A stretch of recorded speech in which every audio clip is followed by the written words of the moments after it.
The Select Committee to investigate the January 6th attack on the United States Capitol will be in order. Without objection, the chair is authorized to declare the committee in recess at any point. Pursuant to House Deposition Authority Regulation 10, the chair announces the committee's approval to release the deposition material presented during today's hearing. Good afternoon.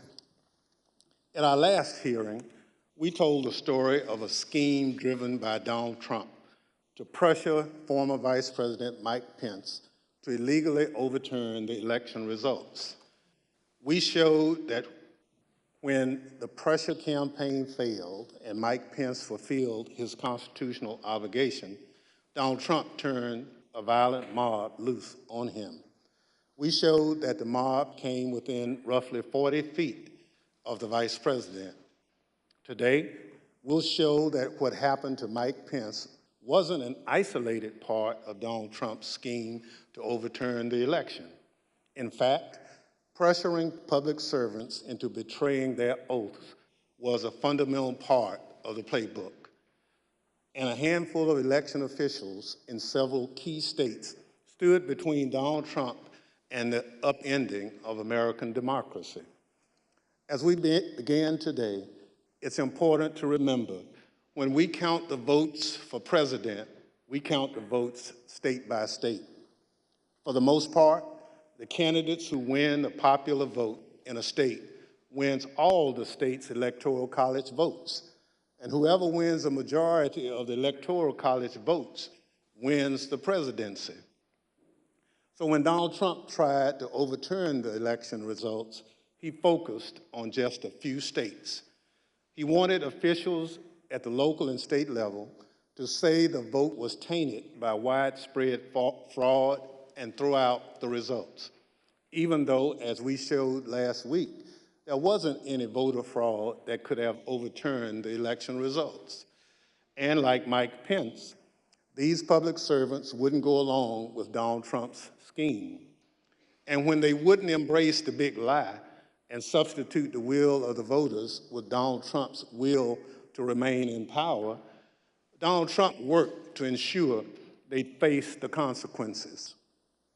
Threats to people's livelihood and lives, threats of violence that Donald Trump knew about and amplified. And in our other hearings, we can't just look backward at what happened in late 2020 and in the early 2021 because the danger hadn't gone away. Our democracy endured a mighty test on January 6th and in the days before. We say our institutions held. But what does that really mean?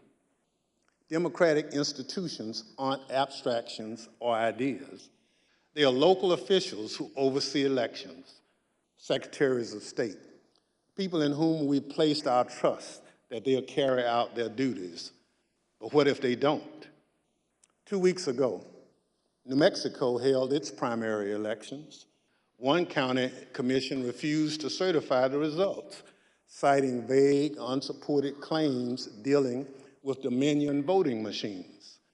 The court stepped in, saying New Mexico law required the commission to certify the results. 2 of the 3 members of the commission finally relented.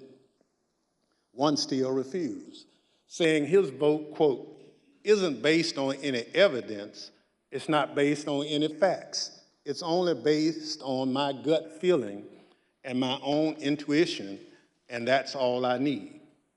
By the way, a few months ago, this county commissioner was found guilty of illegally entering the Capitol grounds on January 6th.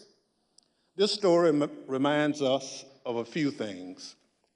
First, as we've shown in our previous hearings, claims that widespread voter fraud tainted the 2020 presidential election have always been a lie.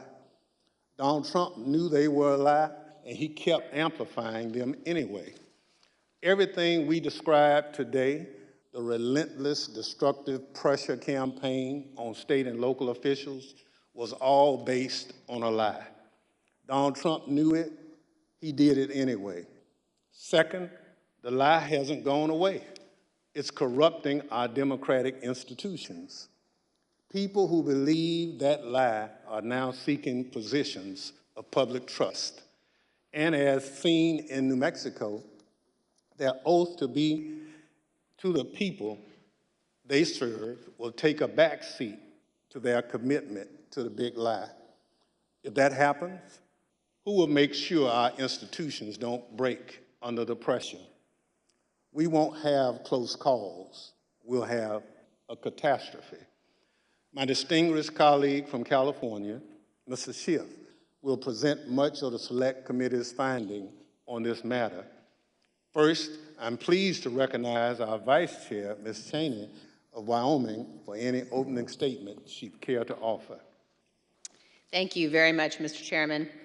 Today, we will begin examining President Trump's effort to overturn the election by exerting pressure on state officials and state legislatures. Donald Trump had a direct and personal role in this effort, as did Rudy Giuliani, as did John Eastman. In other words, the same people who were attempting to pressure Vice President Mike Pence to reject electoral votes illegally were also simultaneously working to reverse the outcome of the 2020 election at the state level. Each of these efforts to overturn the election is independently serious. Each deserves attention both by Congress and by our Department of Justice. But as the federal court has already indicated, these efforts were also part of a broader plan. And all of this was done in preparation for January 6th. I would note 2 points for particular focus today. First, today you will hear about calls made by President Trump to officials of Georgia and other states. As you listen to these tapes, keep in mind what Donald Trump already knew at the time he was making those calls. He had been told over and over again that his stolen election allegations were nonsense. For example, this is what former Attorney General Bill Barr said to President Trump about allegations in Georgia.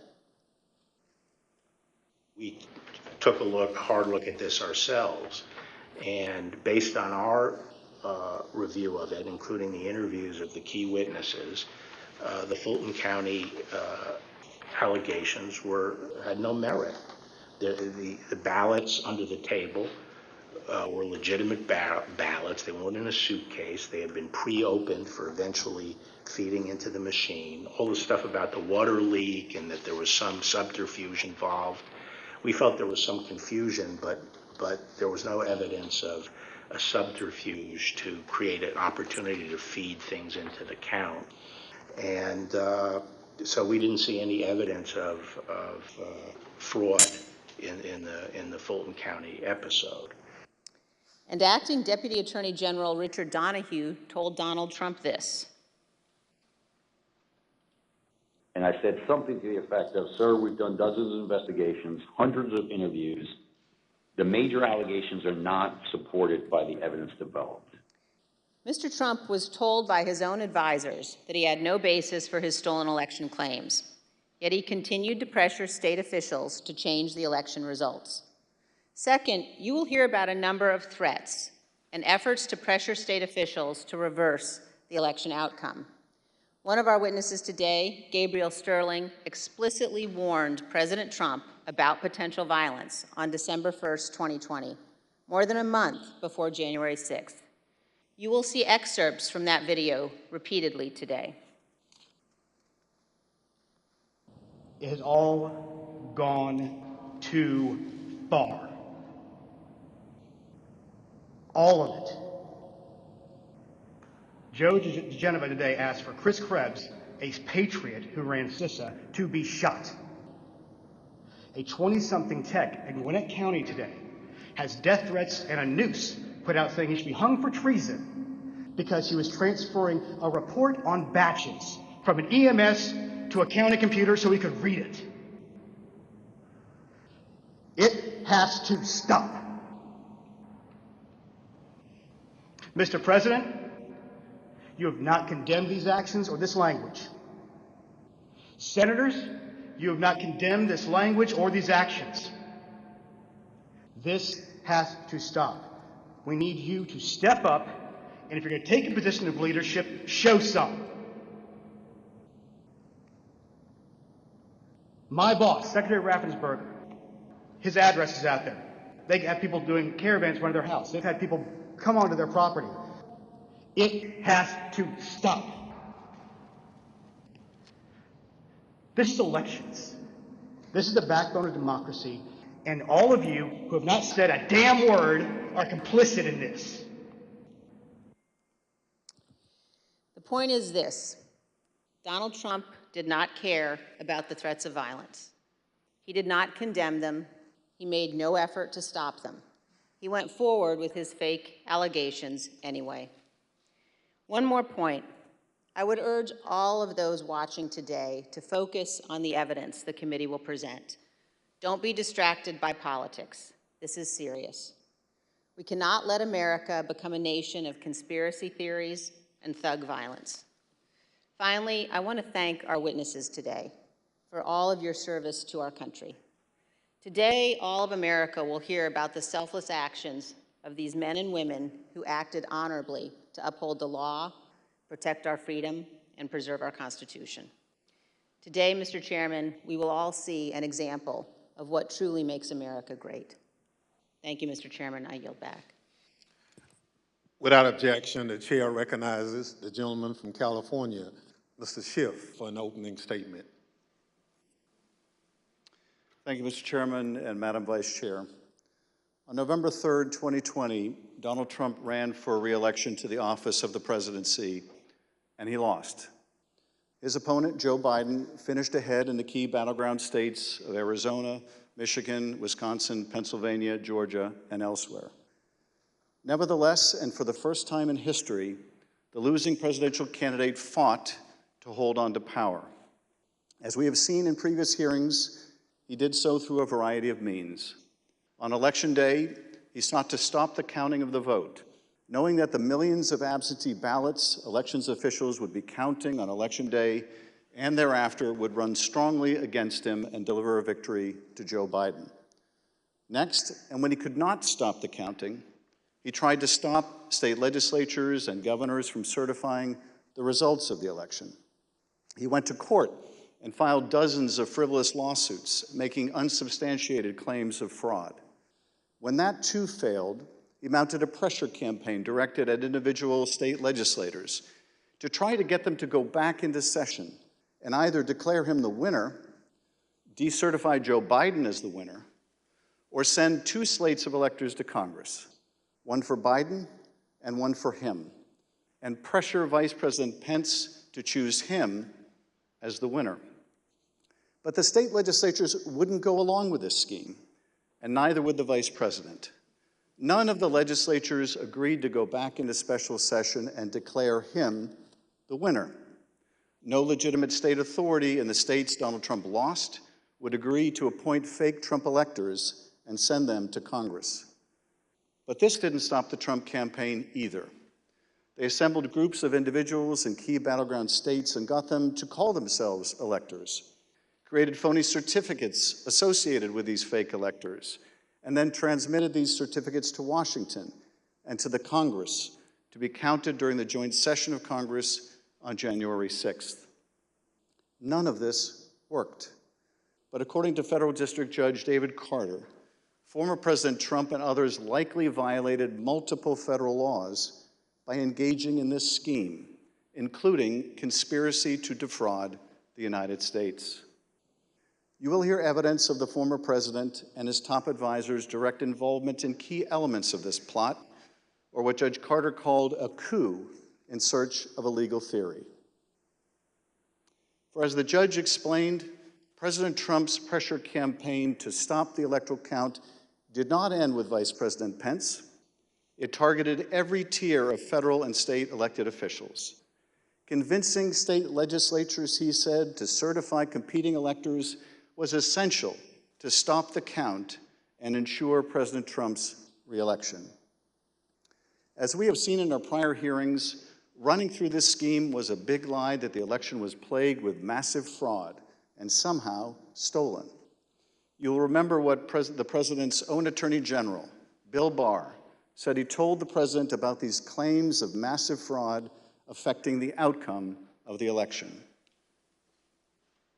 And I told him that the stuff that his people were shoveling out to the public was bullshit. I mean, that the claims of fraud were bullshit. The president's lie was and is a dangerous cancer on the body politic. If you can convince Americans that they cannot trust their own elections, that any time they lose it is somehow illegitimate, then what is left but violence to determine who should govern? This brings us to the focus of today's hearing. When state elections officials refused to stop the count, Donald Trump and his campaign tried to put pressure on them. When state executive officials refused to certify him the winner of states he lost, he applied more pressure. When state legislators refused to go back into session and appoint Trump electors, he amped up the pressure yet again. Anyone who got in the way of Donald Trump's continued hold on power after he lost the election was the subject of a dangerous and escalating campaign of pressure. This pressure campaign brought angry phone calls and texts, armed protests, intimidation, and all too often, threats of violence and death. State legislators were singled out. So too were statewide elections officials. Even local elections workers, diligently doing their jobs, were accused of being criminals and had their lives turned upside down. As we will show, the president's supporters heard the former president's claims of fraud and the false allegations he made against state and local officials as a call to action. Stop the steal! Stop the steal! Stop the steal! You're a threat to democracy! You're a threat to free and honest elections!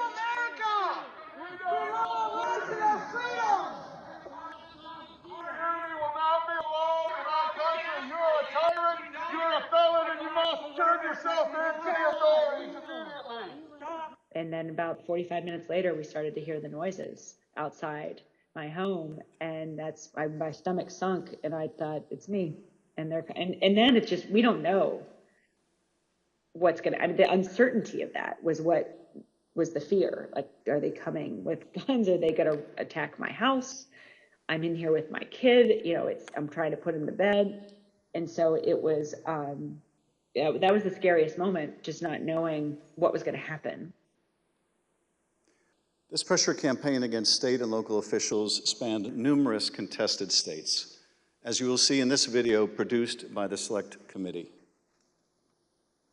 My name is Josh Roselman. I'm an investigative counsel for the House Select Committee to investigate the January 6th attack on the United States Capitol.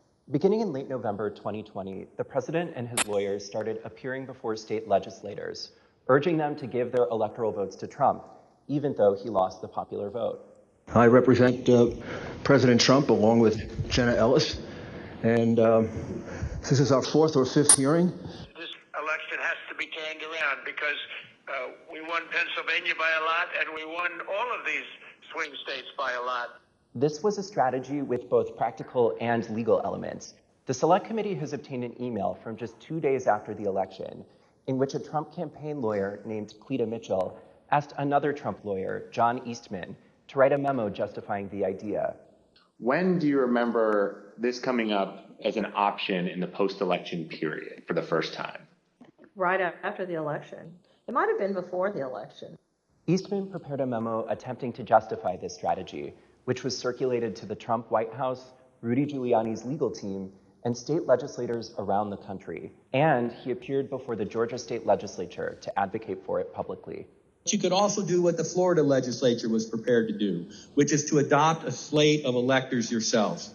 And when you add in the mix of the significant statistical anomalies and sworn affidavits and video evidence of outright election fraud, I don't think it's just your authority to do that, but quite frankly, I think you have a duty to do that, to protect the integrity of the election here in Georgia. But Republican officials in several states released public statements recognizing that President Trump's proposal was unlawful. For instance, Georgia Governor Brian Kemp called the proposal unconstitutional, while Arizona House Speaker Rusty Bowers wrote that the idea would undermine the rule of law. The pressure campaign to get state legislators to go along with the scheme intensified when President Trump invited delegations from Michigan and Pennsylvania to the White House. Either you or Speaker Chatfield, did you make the point to the president that you were not going to do anything that violated Michigan law? I believe we did. Whether or not it was those exact words or not, but I think that the words that I would have more likely used is we were going to follow the law. Nevertheless, the pressure continued. The next day, President Trump tweeted, quote, "Hopefully the courts and/or legislatures will have the courage to do what has to be done to maintain the integrity of our elections and the United States of America itself. The world is watching." He posted multiple messages on Facebook listing the contact information for state officials and urging his supporters to contact them to, quote, "demand a vote on decertification." In one of those posts, President Trump disclosed Mike Shirkey's personal phone number to his millions of followers. All I remember is receiving over just shy of 4,000 text messages over a short period of time, calling to take action. It was a loud noise, loud, consistent cadence of, we hear that the Trump folks are calling and asking for changes in the electors, and you guys can do this. Well, they were believing things that were untrue. These efforts also involved targeted outreach to state legislators. Hi, Representative. My name is Angela McCallum. I'm calling from Trump campaign headquarters in Washington, D.C. You do have the power to reclaim your authority and send a slate of electors that will support President Trump and Vice President Pence. From President Trump's lawyers and from Trump himself. And I've become friendly with legislators that I didn't know 4 weeks ago. Another legislator, Pennsylvania House Speaker Brian Cutler, received daily voicemails from Trump's lawyers in the last week of November. Mr. Speaker, this is Rudy Giuliani and Jenna Ellis. We're calling you together because we'd like to discuss, obviously, the election. Hello, Mr. Speaker. This is Jenna Ellis, and I'm here with Mayor Giuliani. Hey, Brian, it's Rudy. I really have something important to call to your attention that I think really changes things. Cutler felt that the outreach was inappropriate and asked his lawyers to tell Rudy Giuliani to stop calling, but Giuliani continued to reach out. I understand that you don't want to talk to me now.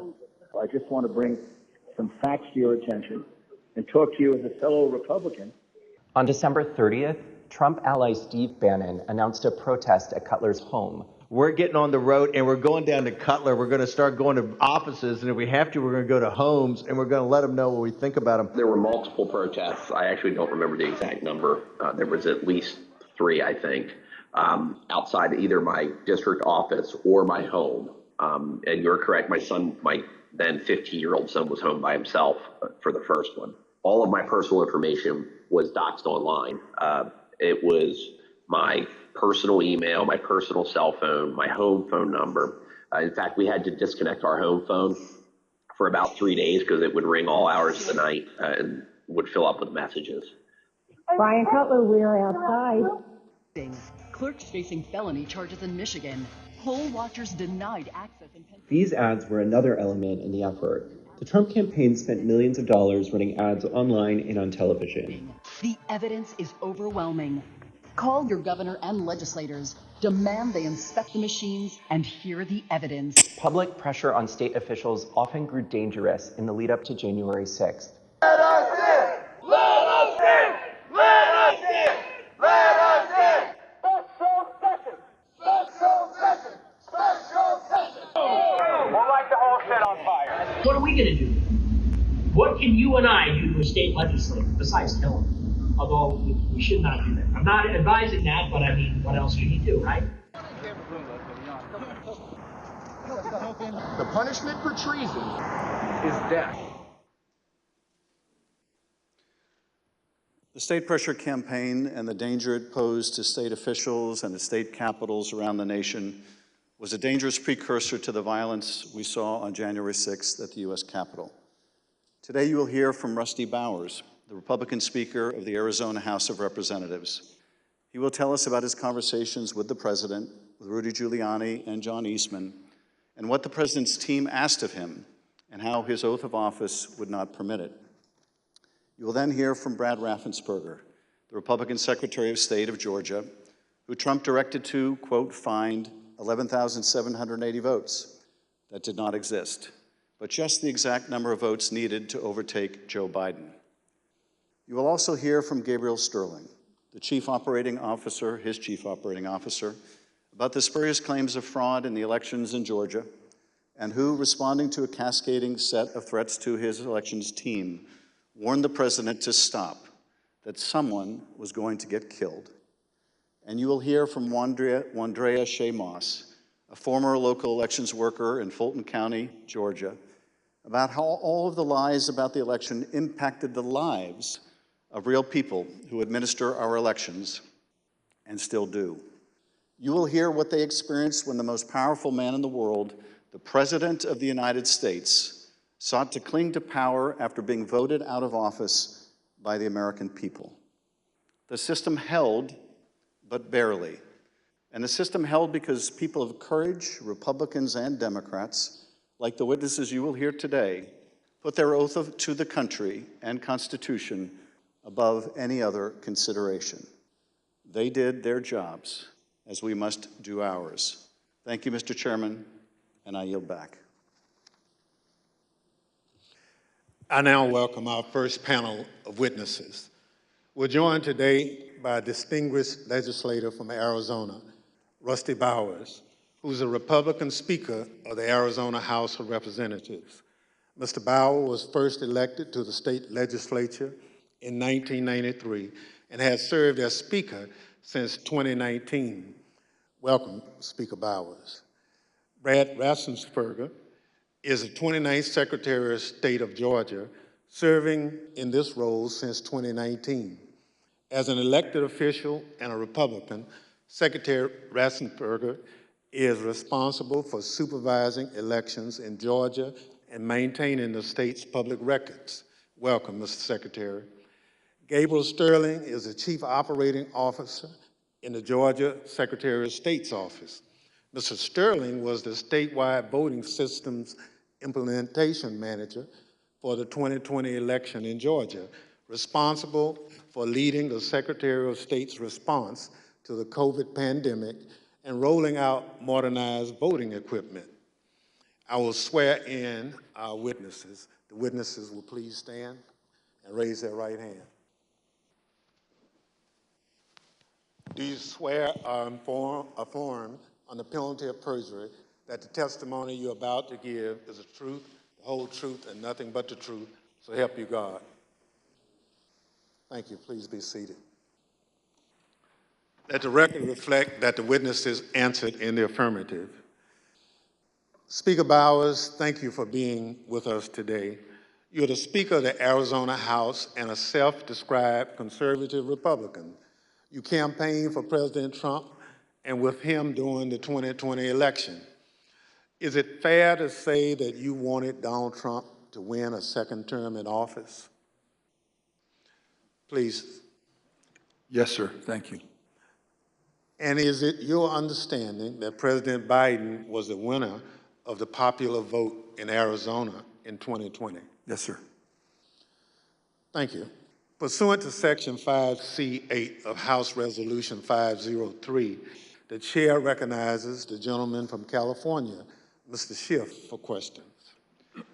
Speaker Bowers, thank you for being with us today. Before we begin with the questions that I had prepared for you, I wanted to ask you about a statement that former President Trump issued, which I received just prior to the hearing. Have you had a chance to review that statement? My counsel called from Arizona and read it to me. Yes, sir. In that statement, I won't read it in its entirety. Former President Trump begins by calling you a rhino, Republican in name only. He then references a conversation in November 2020 in which he claims that you told him that the election was rigged and that he had won Arizona. To quote the former president, during the conversation, he told me the election was rigged and that I won Arizona, unquote. Did you have such a conversation with the president? I did have a conversation with the president. That certainly isn't it, but there were parts of it that are true, but there are parts that are not, sir. And the part that I read you, is that false? Anywhere, anyone, anytime has said that I said the election was rigged, that would not be true. And when the former president in his statement today claimed that you told him that he won Arizona, is that also false? That is also false. Mr. Bowers, I understand that after the election, and I don't know whether this is the conversation the former president is referring to, but after the election, you received a phone call from President Trump and Rudy Giuliani in which they discussed the result of the presidential election in Arizona. If you would, tell us about that call and whether the former president or Mr. Giuliani raised allegations of election fraud. Thank you.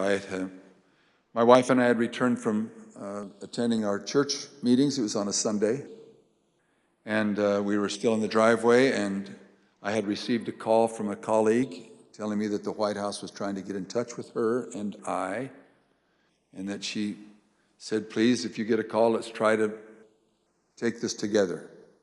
Immediately, I saw that the White House on my Bluetooth was calling, and I took the call and was asked by I would presume, the operator at the White House if I would hold for the president, which I did, and Mr. Giuliani came on first, and niceties.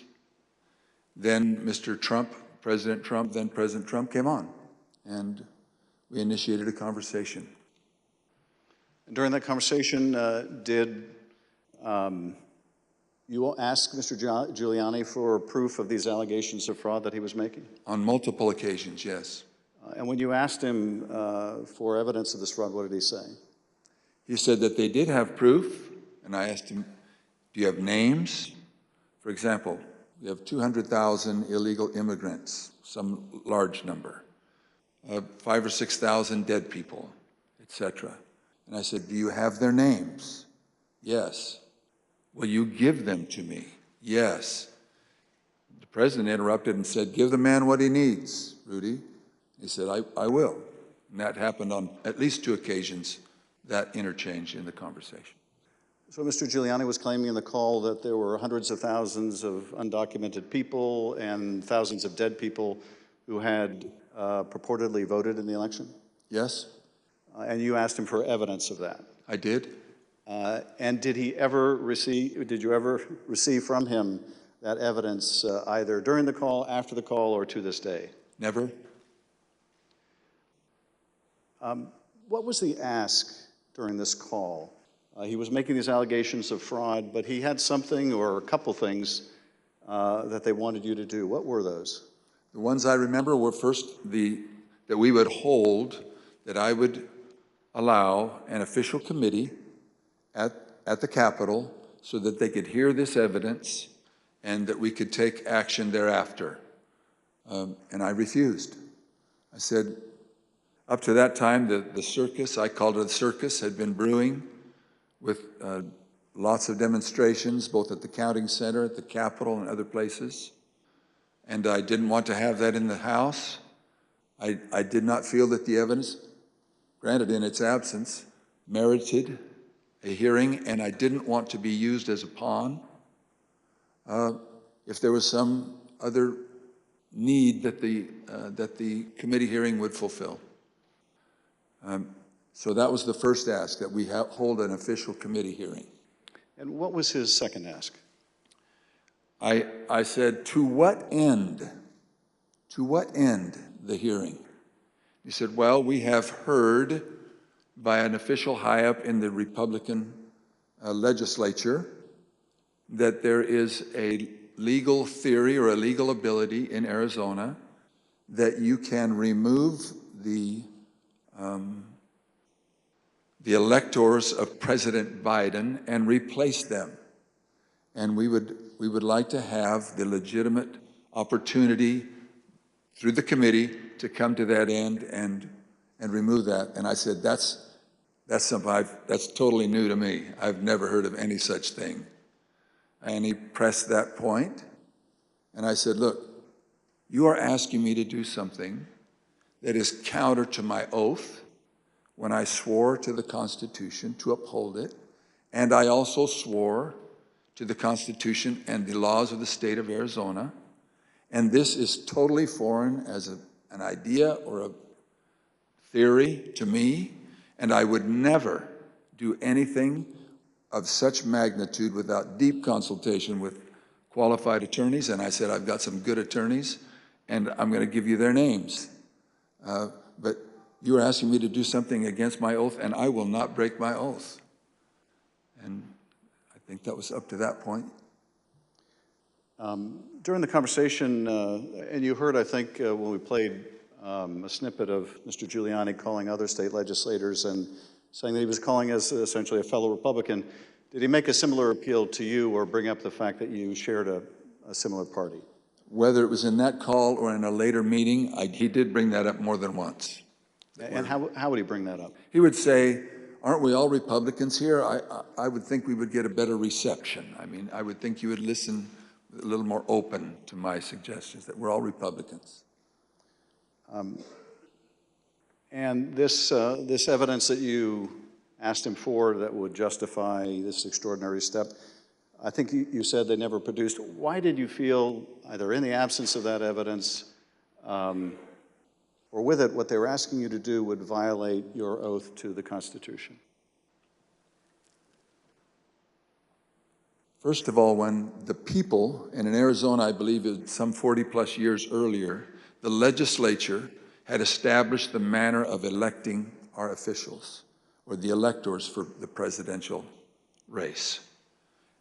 Once it was given to the people, as in Bush v. Gore, illustrated by the Supreme Court, it becomes a fundamental right of the people. So as far as I was concerned, for someone to ask me in the, I would call it a paucity, there was no evidence being presented of any strength. Evidence can be hearsay evidence, it's still evidence, but it's still hearsay. But strong judicial quality evidence, anything that would say to me, you have a doubt, deny your oath. I will not do that. And on more than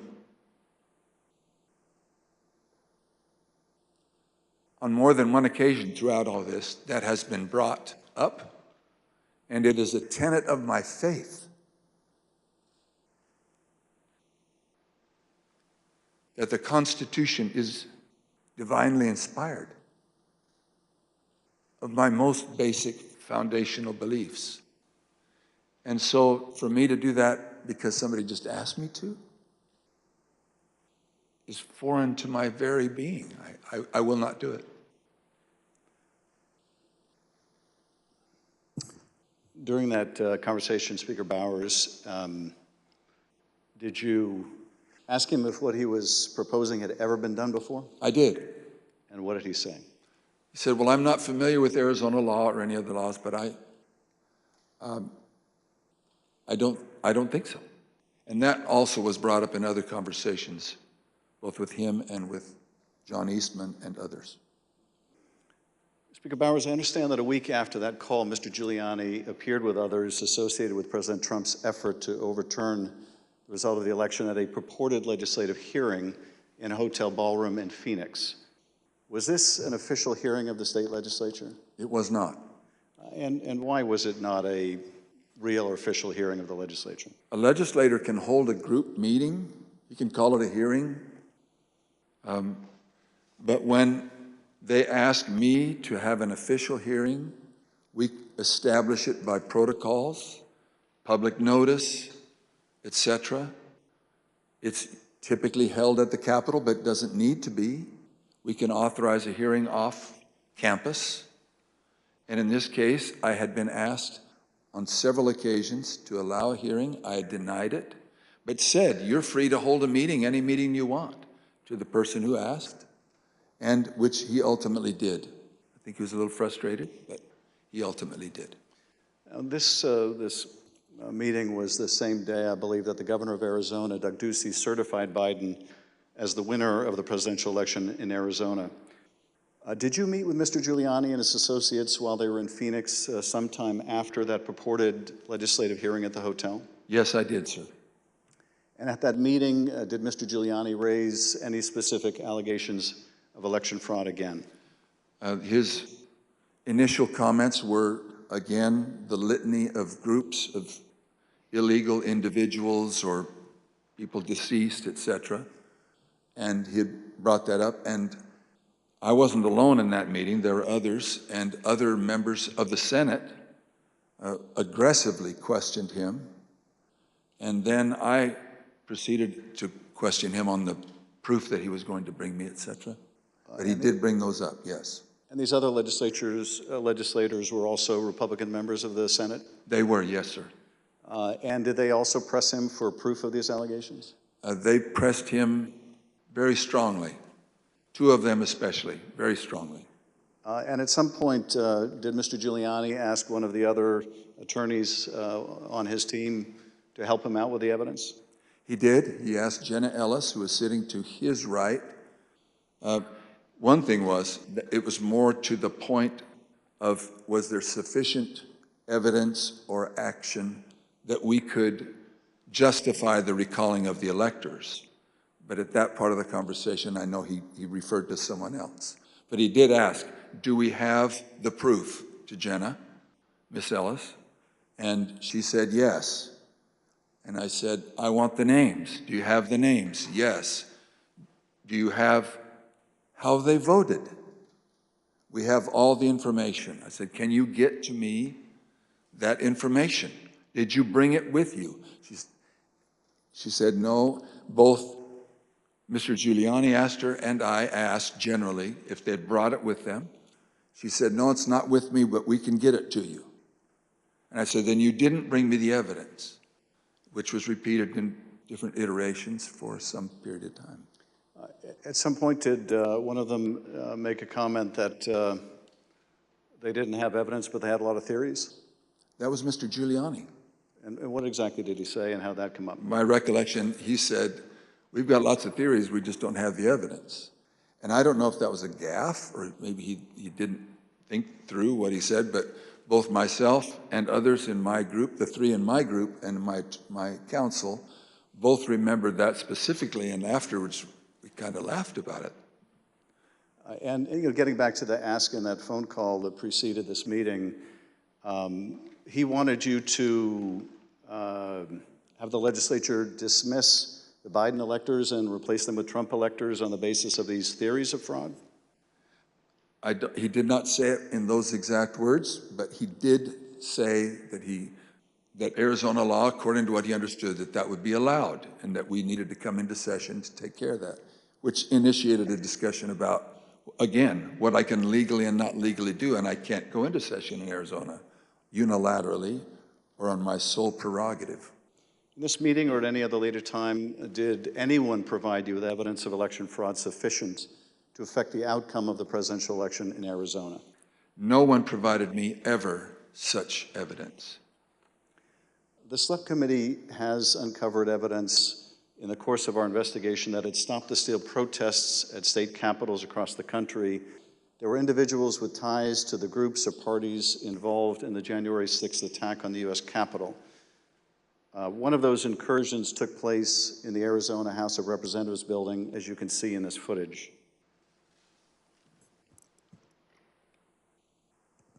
This is previously undisclosed video of protesters illegally entering and refusing to leave the building.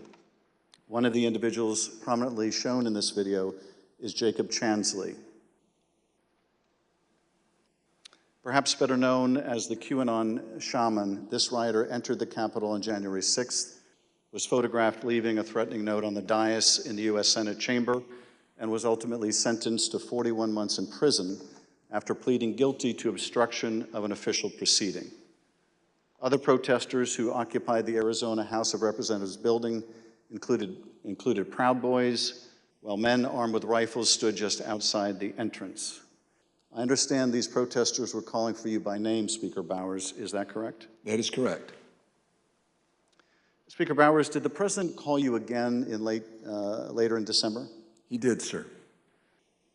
Did you tell the president in that second call that you supported him, that you voted for him, but that you were not going to do anything illegal for him? I did, sir. Nevertheless, his lawyer, John Eastman, called you some days later on June 4th, 2021.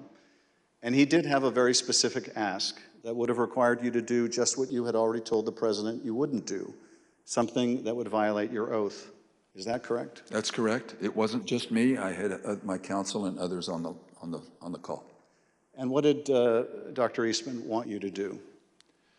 That we would, in fact, take a vote to overthrow, or I shouldn't say overthrow, that we would decertify the electors, and that because we had plenary authority to do so. And he cited Article 2, Section 1, I think it's Clause 2, and said that in his opinion that gave us the authority if there was, I don't recall him saying sufficient evidence, but there was some call or some strong reason to do so that we, or justification to do so that we could do that. And that he was asking that his suggestion was that we would do it. And I said, again, I took an oath. For me to take that, to do what you do, would be counter to my oath. I don't recall if it was in that conversation, clearly, that we talked more about the oath, but I said, what would you have me do? And he said, just do it and let the court sort it out. And I said, you're asking me to do something that's never been done in history, the history of the United States, and I'm going to put my state through that without sufficient proof, and that's going to be good enough with me? That I would put us through that, my state, that I swore to uphold both in Constitution and in law? No, sir. He said, well, that's my suggestion would be just do it and let the courts figure it all out. And he didn't use that exact phrase, but that was what his meaning was, and I declined, and I believe that was close to the end of our phone call. And again, this took place after you had recently spoken with President Trump and told him that you wouldn't do anything illegal for him. Is that right? It wasn't days after. Obviously, it was days after, but a few days had gone by. But you had told President Trump you would not do anything illegal for him. I did, both times.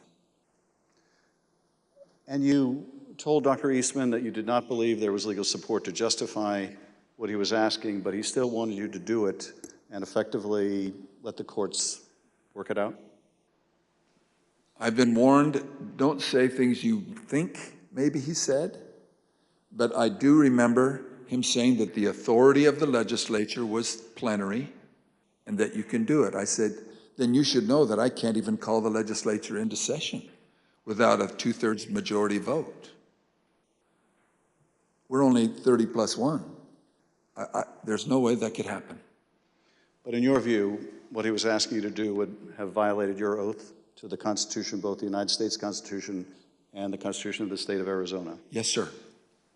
Did you also receive a call from U.S. Representative Andy Biggs of Arizona on the morning of January 6th? I did. And what did Mr. Biggs ask you to do? I believe that was the day that the vote was occurring to each state to have certification, or to declare the certification of the electors. And he asked if I would sign on both to a letter that had been sent from my state and or that I would support the decertification of the electors, and I said I would not. Mr. Speaker, on December 4th, 2020, shortly after your meeting with Rudy Giuliani and other allies of President Trump, you released a statement publicly addressing, quote, calls for the legislature to overturn the 2020 certified election results. The statement is very straightforward in explaining the, quote, breathtaking request, unquote, made by representatives of President Trump. Quote, that the Arizona legislature overturn the certified results of last month's election and deliver the state's electoral college votes to President Trump, unquote. Why did you believe, as you wrote in this statement, that the rule of law forbid you from doing what President Trump and his allies wanted you to do?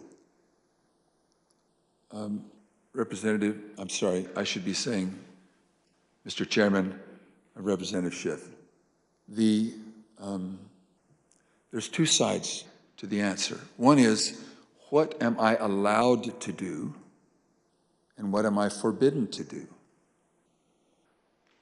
We have no legal pathway, both in state law nor to my knowledge in federal law, for us to execute such a request. And I am not allowed to walk or act beyond my authority. If I'm not specifically authorized as a legislator, as a legislature, then I cannot act to the point of calling us into session. Some say that just a few legislators have plenary authority, and that has come as part of all of this discussion, I'll call it. But so to not have authority and be forbidden to act beyond my authority on both counts, I am not authorized to take such action, and that would deny my oath. In your statement, you included excerpts from President Ronald Reagan's inaugural address in 1981. The newly inaugurated president told the country, quote, the orderly transfer of authority as called for in the Constitution routinely takes place as it has for almost 2 centuries, and few of us stop to think how unique we really are. In the eyes of many in the world, this every 4-year ceremony we accept as normal is nothing less than a miracle. Tell us, if you would, Mr. Speaker, why did you include President Reagan's words in your public statement? Mr. Chairman, Representative Schiff, because I have a lot of admiration for Ronald Reagan. I've had the opportunity of going through his home with one other person and walking through, and I have a lot of admiration for him. When he pointed out, which is, I have lived in other country for a period of time and have visited a few countries, and during election times, the fact that we allow an election, support an election, and stand behind the election, even in the past when there have been serious questions about the election, and then move on without disturbance and with acceptance that we choose to follow the outcome of the will of the people. That will, it means a lot to me, and I know it meant a lot to him, and so we included that.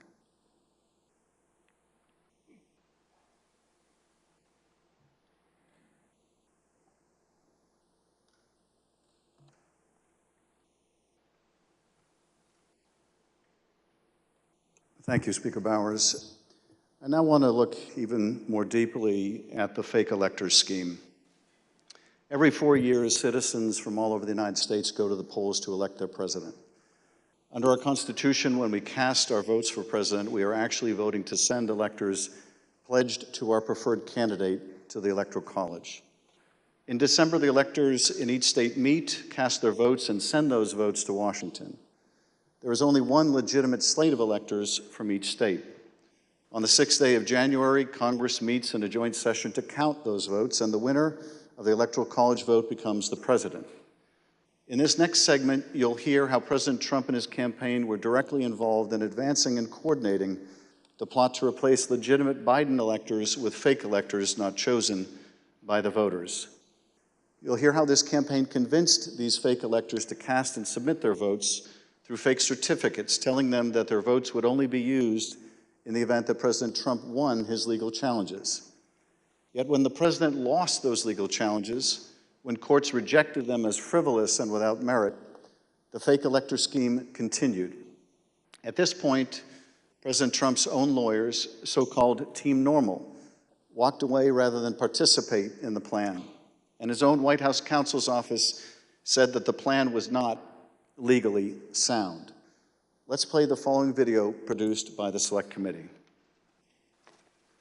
My name is Casey Lucier. I'm an investigative counsel for the House Select Committee to investigate the January 6th attack on the United States Capitol. On November 18th, a lawyer working with the Trump campaign named Kenneth Cheesebro wrote a memo arguing that the Trump campaign should organize its own electors in the swing states that President Trump had lost. The Select Committee received testimony that those close to President Trump began planning to organize fake electors for Trump in states that Biden won in the weeks after the election. Who do you remember being involved in those early discussions around the Thanksgiving time regarding having alternate electors meet? Mr. Giuliani, several of Mr. Giuliani's associates, Mr. Meadows,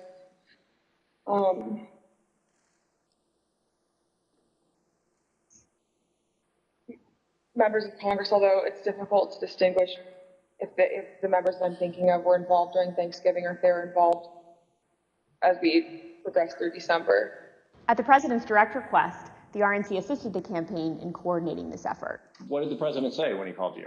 Essentially, he turned the call over to Mr. Eastman, who then proceeded to talk about the importance of the RNC helping the campaign gather these contingent electors in case any of the legal challenges that were ongoing changed the result of any of the states. I think more just helping them reach out and assemble them. But my understanding is the campaign did take the lead, and we just were helping them in that role. As President Trump and his supporters continued to lose lawsuits, some campaign lawyers became convinced that convening electors in states that Trump lost was no longer appropriate.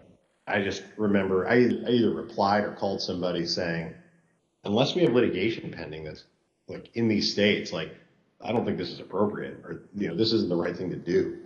I don't remember how I phrased it, but, and I got into a little bit of a back and forth, and I think it was with Ken Cheesebro, where I said, all right, you just get after it. Like, I'm out. At that point, I had Josh Finley email Mr. Chesbro politely to say, this is your task. You are responsible for the Electoral College issues moving forward.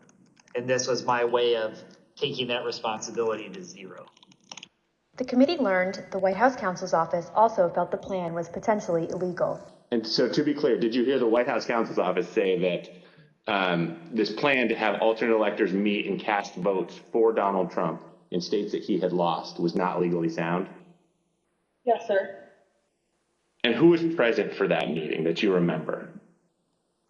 It was in our office. It was Mr. Meadows, Mr. Giuliani, and a few of Mr. Giuliani's associates. The Select Committee interviewed several of the individual fake electors, as well as Trump campaign staff who helped organize the effort. We were just, kind of useful idiots or rubes at that point. A strong part of me really feels that it's just kind of as the road continued and as that was failure, that got formulated as what do we have on the table? Let's just do it. And now, after what we've told you today about the Select Committee's investigation about the conclusion of the professional lawyers on the campaign staff, Justin Clark, Matt Morgan, and Josh Finley, about their unwillingness to participate in the convening of these electors, how does that contribute to your understanding of these issues? I'm angry. Because I think in a sense, no one really cared if people were potentially putting themselves in jeopardy. Would you have not wanted to participate in this any further as well? I absolutely would not have. Had I known that the three main lawyers for the campaign that I'd spoken to in the past and were leading up were not on board. Yeah. I was told that these would only count if a court ruled in our favor. So that would have been using our electors, well, it would have been using our electors in ways that we weren't told about, and we wouldn't have supported. Documents obtained by the Select Committee indicate that instructions were given to the electors in several states that they needed to cast their ballots in complete secrecy. Because this scheme involved fake electors, those participating in certain states had no way to comply with state election laws, like where the electors were supposed to meet. One group of fake electors even considered hiding overnight to ensure that they could access the state capitol, as required in Michigan. Did Mr. Norton say who he was working with at all on this effort to have electors meet? He said he was working with the president's campaign. He told me that the Michigan Republican electors were planning to meet in the Capitol and hide overnight so that they could fulfill the role of casting their vote in per law in the Michigan chambers. And I told him in no uncertain terms that that was insane and inappropriate. In one state, the fake electors even asked for a promise that the campaign would pay their legal fees if they got sued or charged with a crime. Ultimately, fake electors did meet on December 14th, 2020 in Arizona, Georgia, Michigan, Pennsylvania, New Mexico, Nevada, and Wisconsin. At the request of the Trump campaign, the electors from these battleground states signed documents falsely asserting that they were the, quote, duly elected electors from their state, and submitted them to the National Archives and to Vice President Pence in his capacity as President of the Senate. Here is what some of the fake elector certificates look like as compared to the real ones. But these ballots had no legal effect. In an email produced to the Select Committee, Dr. Eastman told a Trump campaign representative that it did not matter that the electors had not been approved by a state authority. Quote, the fact that we have multiple slates of electors demonstrates the uncertainty of either. That should be enough. He urged that Pence act boldly and be challenged. Documents produced to the Select Committee show that the Trump campaign took steps to ensure that the physical copies of the fake electors' electoral votes from 2 states were delivered to Washington for January 6th. Text messages exchanged between Republican Party officials in Wisconsin show that on January 4th, the Trump campaign asked for someone to fly their fake electors' documents to Washington.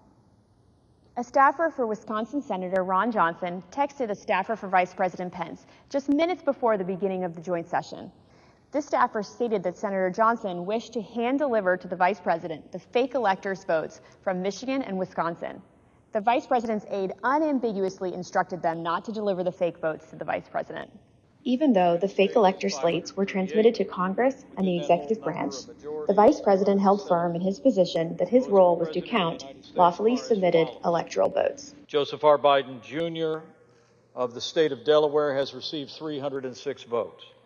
Donald J. Trump of the state of Florida has received 232 votes. Which is what he did when the joint session resumed on January 6th after the attack on the Capitol. 538.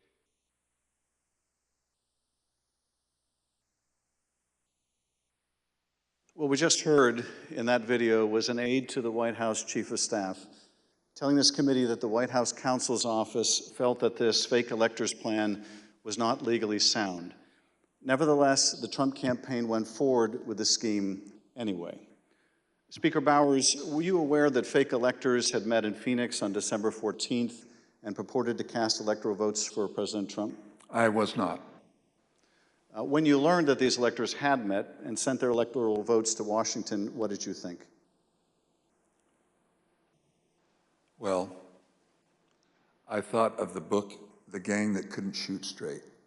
And I just thought, this is a tragic parody. Mr. Bowers, I understand that as you flew from Phoenix to Washington yesterday, you reflected upon some passages from a personal journal that you were keeping in December 2020 while all of this was taking place. With your permission, I'm wondering if you would be willing to share one passage in particular with us. Thank you very much. It is painful to have friends who have been such a help to me turn on me with such rancor. I may, in the eyes of men, not hold correct opinions or act according to their vision or convictions, but I do not take this current situation in a light manner, a fearful manner, or a vengeful manner. I do not want to be a winner by cheating. I will not play with laws I swore allegiance to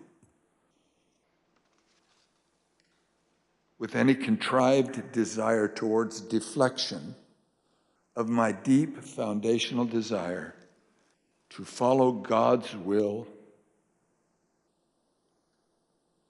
as I believe He led my conscience to embrace. How else will I ever approach Him in the wilderness of life, knowing that I ask this guidance only to show myself a coward in defending the course He let me take. He led me to take. Thank you, Mr. Speaker. Those are powerful words. I understand that taking the courageous positions that you did following the 2020 election in defense of the rule of law and protecting the voters of Arizona resulted in you and your family being subjected to protests and terrible threats. Can you tell us how this impacted you and your family? Well, as others in the videos have mentioned, we received, my secretaries would say, in excess of 20,000 emails and tens of thousands of voicemails and texts, which saturated our offices and we were unable to work, or at least communicate. But at home, up till even recently, it is the new pattern or a pattern in our lives to worry what will happen on Saturdays, because we have various groups come by and they have had video panel trucks with videos of me proclaiming me to be a pedophile and a pervert and a corrupt and politician, and blaring loudspeakers in my neighborhood and leaving literature both on my property, but arguing and threatening with neighbors and with myself. I don't know if I should name groups, but there was one gentleman that had the 3 bars on his chest, and he had a pistol and was threatening my neighbor, not with the pistol, but just vocally. When I saw the gun, I knew I had to get close.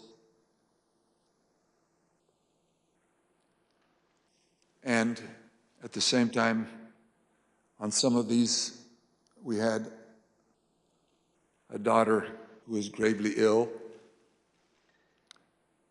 who was upset by what was happening outside. And my wife, that was a valiant person, very, very strong, quiet, very strong woman.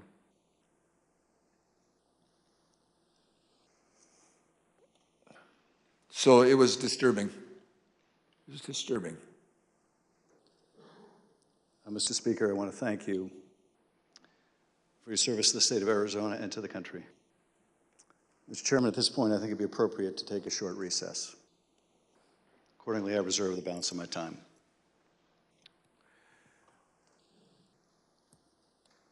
The chair requests that those in the hearing room remain seated until the Capitol Police have escorted members and witnesses from the room. We'll have 5 minutes, 5-minute recess.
committee will be in order. President Trump's pressure campaign against state officials existed in all the key battleground states that he lost. But the former president had a particular obsession with Georgia. Here is the president on the afternoon of January 6th, after his own attorney general warned him that the claims you are about to hear are patently false. They should find those votes. They should absolutely find that. Just over 11,000 votes, that's all we need. They defrauded us out of a win in Georgia, and we're not going to forget it. So the state of Georgia is where we will turn our attention to next. I want to emphasize that our investigation into these issues is still ongoing. As I stated in our last hearing, if you have relevant information or documentary evidence to share with the Select Committee, we welcome your cooperation. But we will share some of our findings with you today. Secretary Raffensperger, thank you for being here today. You've been a public servant in Georgia since 2015, serving first as a member of the Georgia House of Representatives, and then, since January 2019, as Georgia's Secretary of State.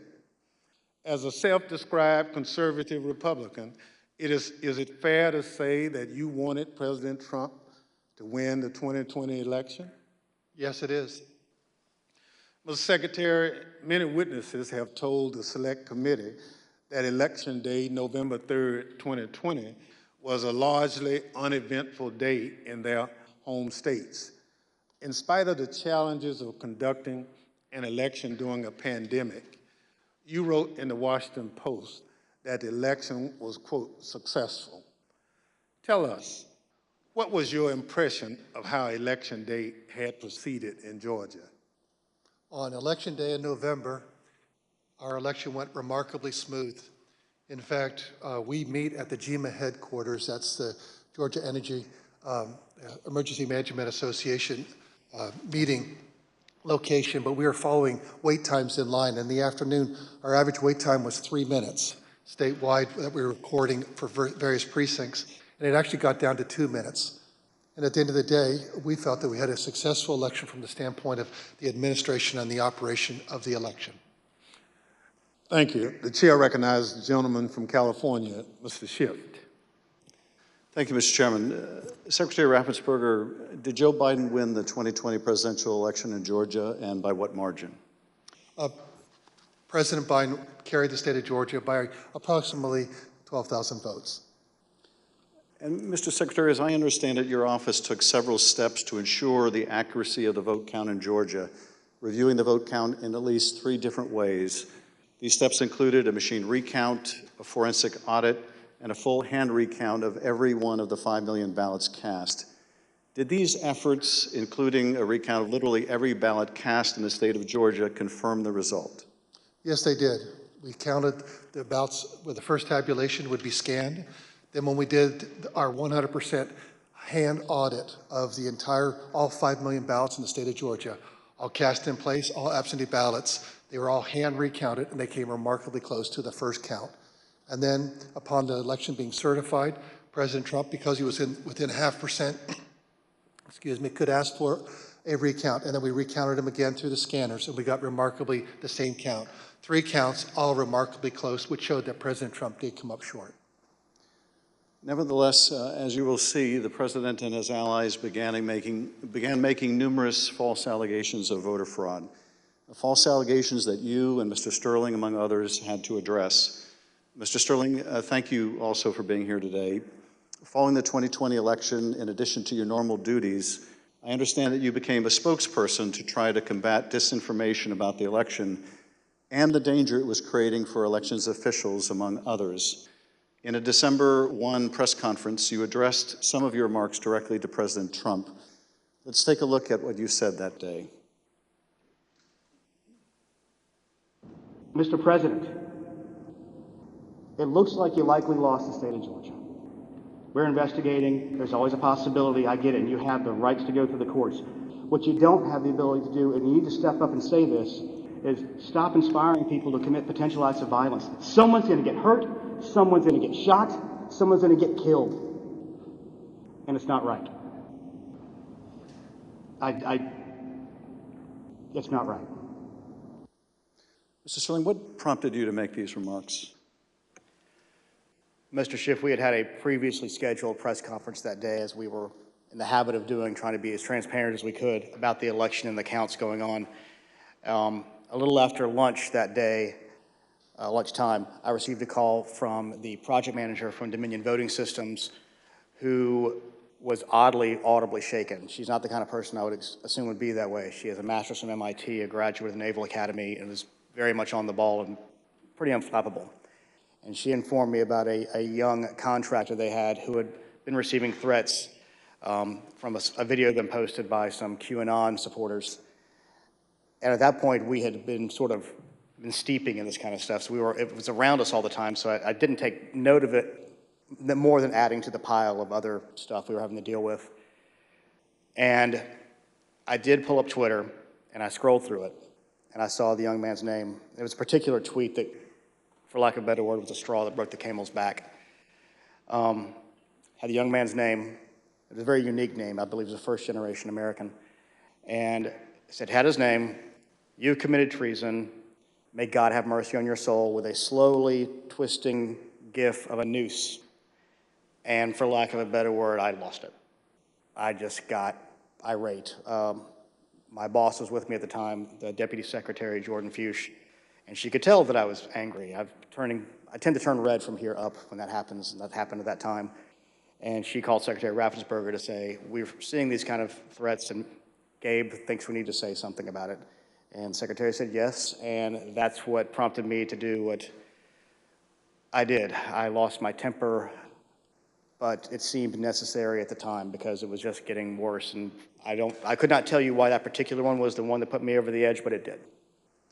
Now, after you made this plea to the president, did Donald Trump urge his supporters to avoid the use of violence? Not to my knowledge. Now, as we know, the president was aware of your speech because he tweeted about it later that day. Let's take a look at what the president said. In the tweet, Donald Trump claims that there was, quote, massive voter fraud in Georgia. Mr. Sterling, that was just plain false, wasn't it? Yes, sir. Nevertheless, the very next day, on December 2nd, President Trump released a lengthy video again making false claims of election fraud in Georgia. Let's take a look at what he said this time. They found thousands and thousands of votes that were out of whack, all against me. In fact, the day after Donald Trump released that video, so now we're talking just 2 days after the emotional warning that you gave that someone's going to get killed, representatives of President Trump appeared in Georgia, including Rudy Giuliani, and launched a new conspiracy theory that would take on a life of its own and threaten the lives of several innocent election workers. This story falsely alleges that sometime during election night, election workers at the State Farm Arena in Atlanta, Georgia, kicked out poll observers. After the observers left, the story goes, these workers pulled so-called suitcases of ballots from under a table and ran those ballots through counting machines multiple times. Completely without evidence, President Trump and his allies claimed that these suitcases contained as many as 18,000 ballots, all for Joe Biden. None of this was true. But Rudy Giuliani appeared before the Georgia State Senate and played a surveillance video from State Farm Arena, falsely claiming that it showed this conspiracy taking place. Here's a sample of what Mr. Giuliani had to say during that hearing. And when you look at what you saw on the video, which to me was a smoking gun, powerful smoking gun, well, I don't have to be a genius to figure out what happened. And I don't have to be a genius to figure out that those votes are not legitimate votes. You don't put legitimate votes under a table. No. Wait until you throw the opposition out, and in the middle of the night, count them. We would have to be fools to think that. President Trump's campaign amplified Giuliani's false testimony in a tweet, pushing out the video footage. Giuliani likewise pushed out his testimony on social media. As you can see in this tweet, Mr. Giuliani wrote that it was, quote, now beyond doubt, unquote, that Fulton County Democrats had stolen the election. Later in this hearing, we'll hear directly from one of the election workers in this video about the effect these lies had on her and on her family. Mr. Sterling, did the investigators in your office review the entire surveillance tape from the State Farm Arena on election night?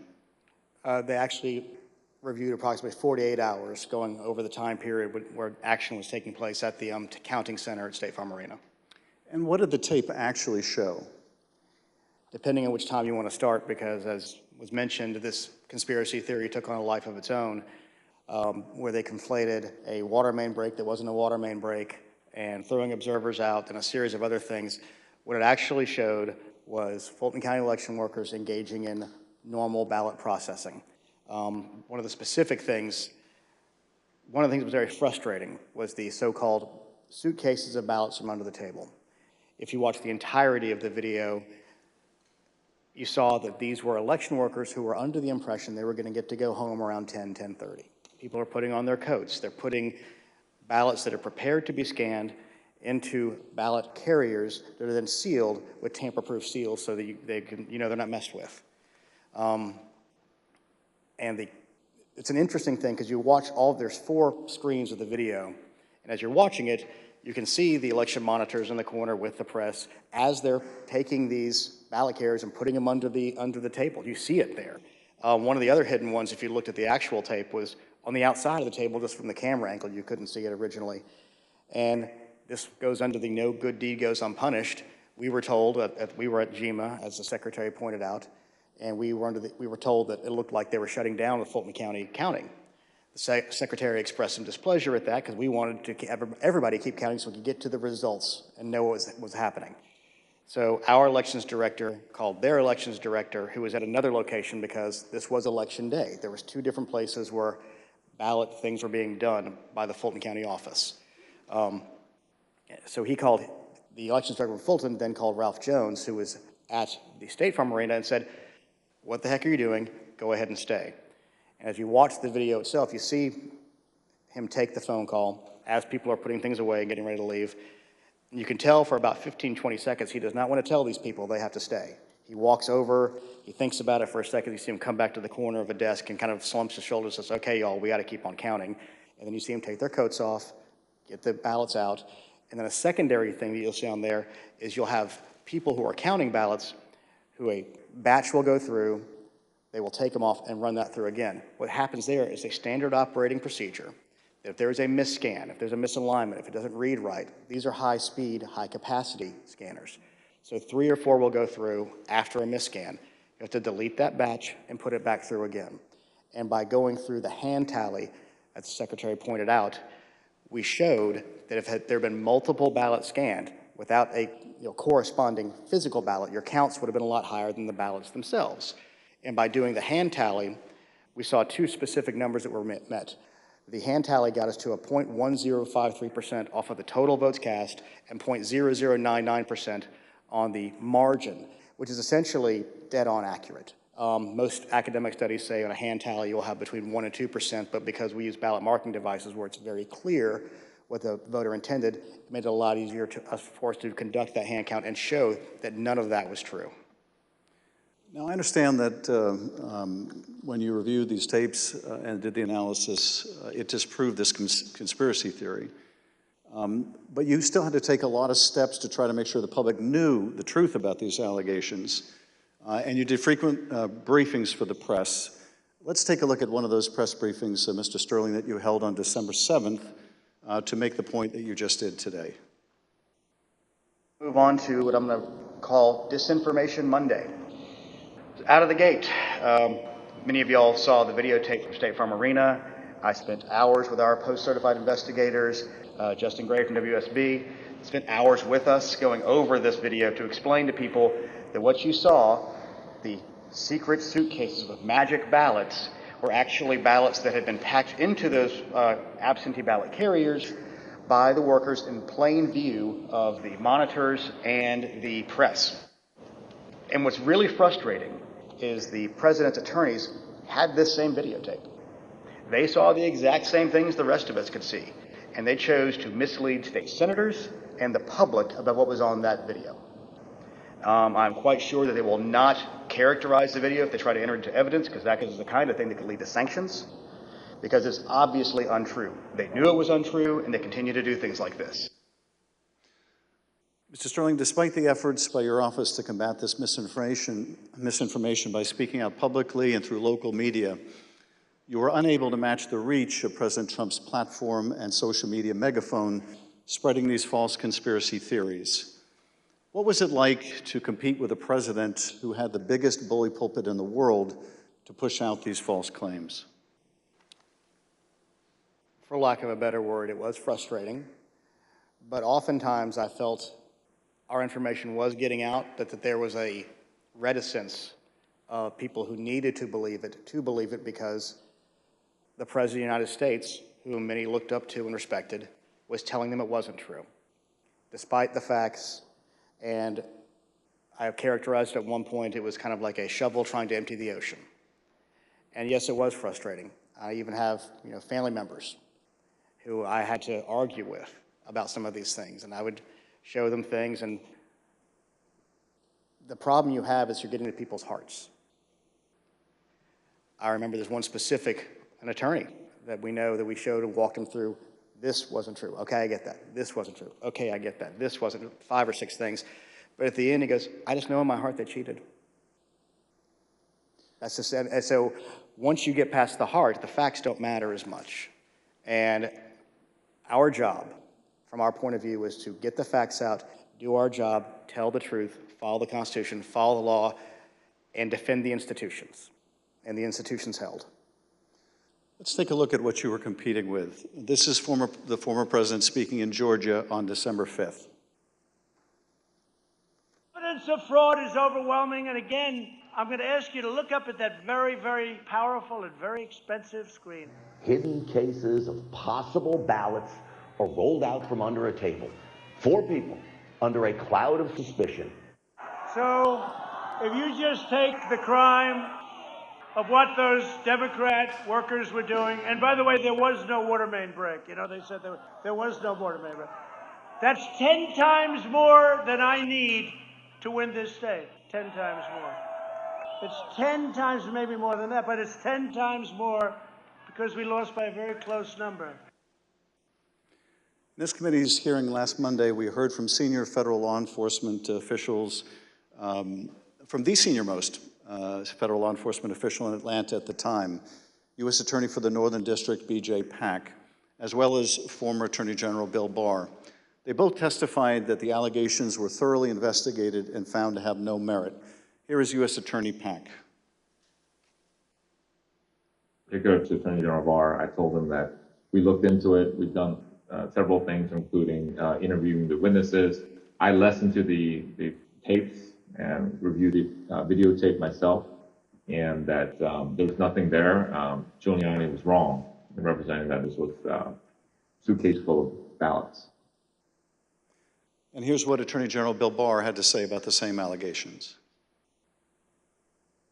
Took a hard look at this ourselves, and based on our review of it, including the interviews of the key witnesses, the Fulton County allegations had no merit.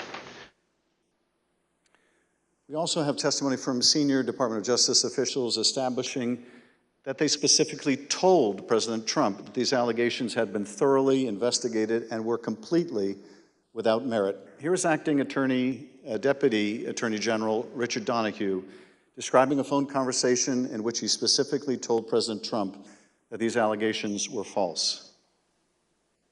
The president kept fixating on this suitcase that supposedly had fraudulent ballots, and that the suitcase was rolled out from under the table. And I said, no, sir, there is no suitcase. You can watch that video over and over. There is no suitcase. There is a wheeled bin where they carry the ballots. No matter how many times senior Department of Justice officials, including his own Attorney General, told the president that these allegations were not true, President Trump kept promoting these lies and putting pressure on state officials to accept them. On January 2nd, the President had a lengthy telephone conversation with Secretary Raffensperger. Prior to the President's call, though, I want to share a bit of important context. First, the White House, including the former President's Chief of Staff, Mark Meadows, repeatedly called or texted the Secretary's office some 18 times in order to set up this call. They were quite persistent. Second, Chief of Staff Mark Meadows took the extraordinary step of showing up at a signature audit site in Georgia, where he met with Secretary Raffensperger's chief investigator, Francis Watson, who was supervising that audit process. Behind me is a photograph from that visit. Third, the day after Meadows' Georgia visit, he set up a call between President Trump and Francis Watson. On the call between President Trump and Georgia investigator Francis Watson, the former president continued to push the false claim that he'd won the state of Georgia. Let's listen to that part of the conversation. You know, you have the most important job in the country right now, because if we win Georgia, first of all, if we win, you're going to have two wins. They're not going to win right now. You know, they're down because the people of Georgia are so angry at what happened to me. They know I won by hundreds of thousands of votes. It wasn't close. And in this next clip, he told this state law enforcement official that she'd be praised if she found the right answer. Hopefully, you know, I will, when the right answer comes out, you'll be praised. I mean, I don't know why, you know, they made it so hard. They will be praised. People will say, great, because that's what it's about, that ability to check and to make it right. Because everyone knows it's wrong. There's just no way. Mr. Raffensperger, I know you weren't on this call, but that you have listened to it. President Trump didn't win by hundreds of thousands of votes in Georgia, did he? No, he did not. I've been traveling through the state of Georgia for a year now, and simply put, in a nutshell, what happened in fall of 2020 is that 28,000 Georgians skipped the presidential race, and yet they voted down ballot in other races. And the Republican congressman ended up getting 33,000 more votes than President Trump, and that's why President Trump came up short. Thank you, Mr. Secretary. The President on this call doesn't stop here. Let's listen to another part of the conversation between President Trump and Ms. Watson. Anyway, but whatever you can do, Francis, it would be, it's a great thing. It's an important thing for the country. So important. You have no idea, so important. Well, and I very much appreciate it. Whatever you can do, Francis. This is the President of the United States calling an investigator looking into the election in which he is a candidate and asking her to do whatever you can do. Mr. Secretary, he placed this call to your chief investigator on September 23rd, 2020. The Select Committee has received text messages indicating that Mark Meadows wanted to send some of the investigators in her office, in the words of one White House aide, a shitload of POTUS stuff, including coins, actual autographed MAGA hats, etc. White House staff intervened to make sure that didn't happen. It was clear at the time of this call that the former president had his sights set on January 6th. Listen to this portion when he told Francis Watson about a very important date. Do you think they'll be working after Christmas to keep it going fast? Because, you know, we have that date of the 6th, which is a very important date. That important date, of course, was the joint session of Congress, where Georgia's electoral votes would be counted for Joe Biden. A little over a week after this call to Francis Watson, the President was finally able to speak with you, Secretary Raffensperger. Bear in mind, as we discuss this call today, that by this point in time, early January, the election in Georgia had already been certified. But perhaps more important, the President of the United States had already been told repeatedly by his own top Justice Department officials that the claims he was about to make to you about massive fraud in Georgia were completely false. Mr. Secretary, the call between you and the President lasted 67 minutes, over an hour. We obviously can't listen to the entire recording here today, although it is available on the Select Committee's website. But we'll listen to selected excerpts of it now so that we can get your insights. Let's begin with the President raising the thoroughly debunked allegations of suitcases of ballots. in an official voter box. They were in what looked to be suitcases or trunks, suitcases, but they weren't in voter boxes. The minimum number it could be, because we watched it and they watched it certified in slow motion, instant replay, if you can believe it, but had slow motion and it was magnified many times over. And the minimum it was 18,000 ballots, all for Biden. These are the allegations that the Department of Justice, the Attorney General, the Georgia Bureau of Investigation, and your office had all said were false. Is that right? Correct. And even more importantly, when B.J. Pack resigned as U.S. Attorney of the Northern District, President Trump appointed as acting U.S. Attorney of the Northern District Bobby Christine. And Bobby Christine looked at that, and he was quoted in the AJC that he found nothing, and he dismissed that case early on. Thank you, Mr. Secretary. The President references suitcases or trunks. Mr. Sterling, were the objects seen in these videos suitcases or trunks, or were they just the ordinary containers that are used by election workers? They're standard ballot carriers that allow for seals to be put on them so they're tamper-proof. And finally, the President claims that there was a minimum of 18,000 ballots somehow smuggled in, all for Biden. I take it, gentlemen, that was also categorically false? There's no physical way he can know who those ballots were for, but secondarily, Fulton County for years has been an issue in our state when it comes to elections. So they had a very difficult time during the primary, in large part because of COVID. So we had put them under a consent decree the Secretary got negotiated, where we had a monitor on site. And his name is Carter Jones, and he took a notation. He had gone from State Farm to the English Street warehouse to look at Election Day activities, but before he left the State Farm Arena, he noted how many ballots had been counted on each one of the machines. And when he came back after we found out they were working again, he took note again when they closed. And I believe the final number was something around 8,900 total ballots were scanned from the time he left to the time about 12:30 or 1 o'clock in the morning. So way below 18,000. Let's play the next clip. I heard it was close. I said, there's no way. But they dropped a lot of votes in there late at night. You know that, Brad. Mr. Secretary, did somebody drop a lot of votes there late at night? No. I believe that the President was referring to some of the counties when they would upload, but the ballots had all been accepted and had to be accepted by state law by 7 p.m. So there were no additional ballots accepted after 7 p.m. Let's play the next clip in which the President makes claims about so-called dead voters. The other thing, dead people. So dead people voted, and I think the number is in the close to 5,000 people. And they went to obituaries, they went to all sorts of methods to come up with an accurate number, and a minimum is close to about 5,000 voters.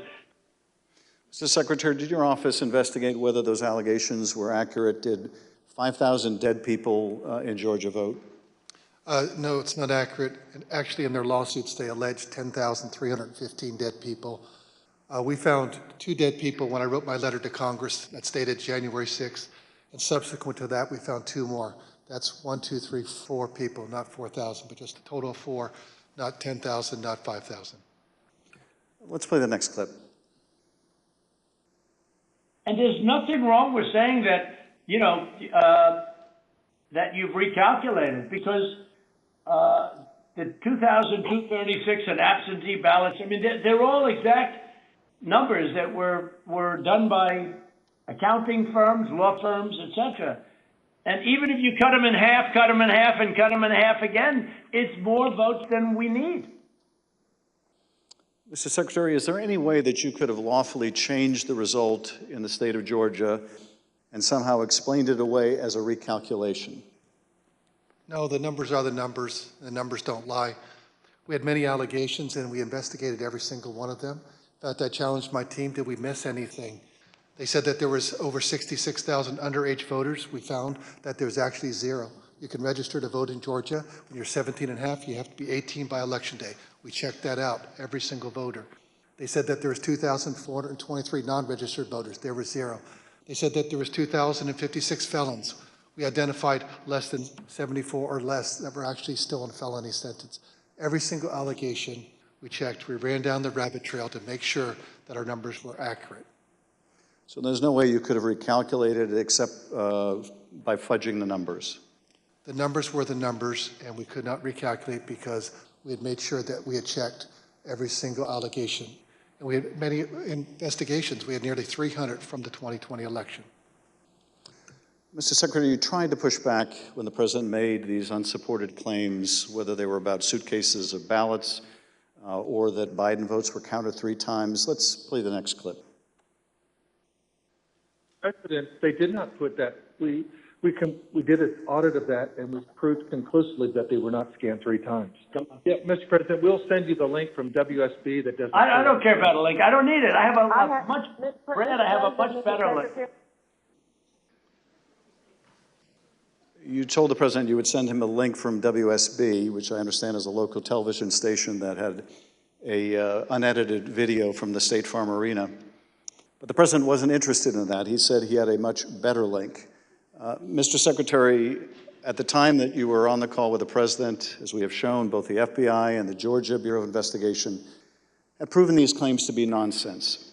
And you told him about these investigations on the phone. Let's listen to what President Trump had to say about the state and federal law enforcement officers who investigated these false claims. There's no way they could, then they're incompetent. They're either dishonest or incompetent, okay? There's only 2 answers, dishonesty or incompetence. There's just no way, look, there's no way. But the president didn't stop at insinuating that law enforcement officers were either dishonest or incompetent. He went on to suggest that you could be subject to criminal liability for your role in the matter. Before I play that portion of the conversation, I'd like to show you something that the president retweeted a couple weeks before your call with him. Here's the president retweeting a post from one of his allies, a lawyer who was later sanctioned by a judge in Michigan for making false claims of election fraud. Let's take a look at that tweet. The tweet read, quote, "President Trump, @real Donald Trump, is a genuinely good man. He does not really like to fire people.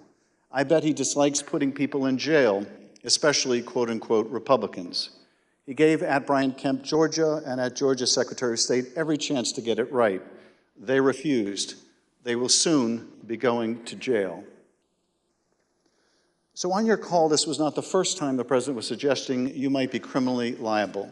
With that, let's listen to this portion of the call.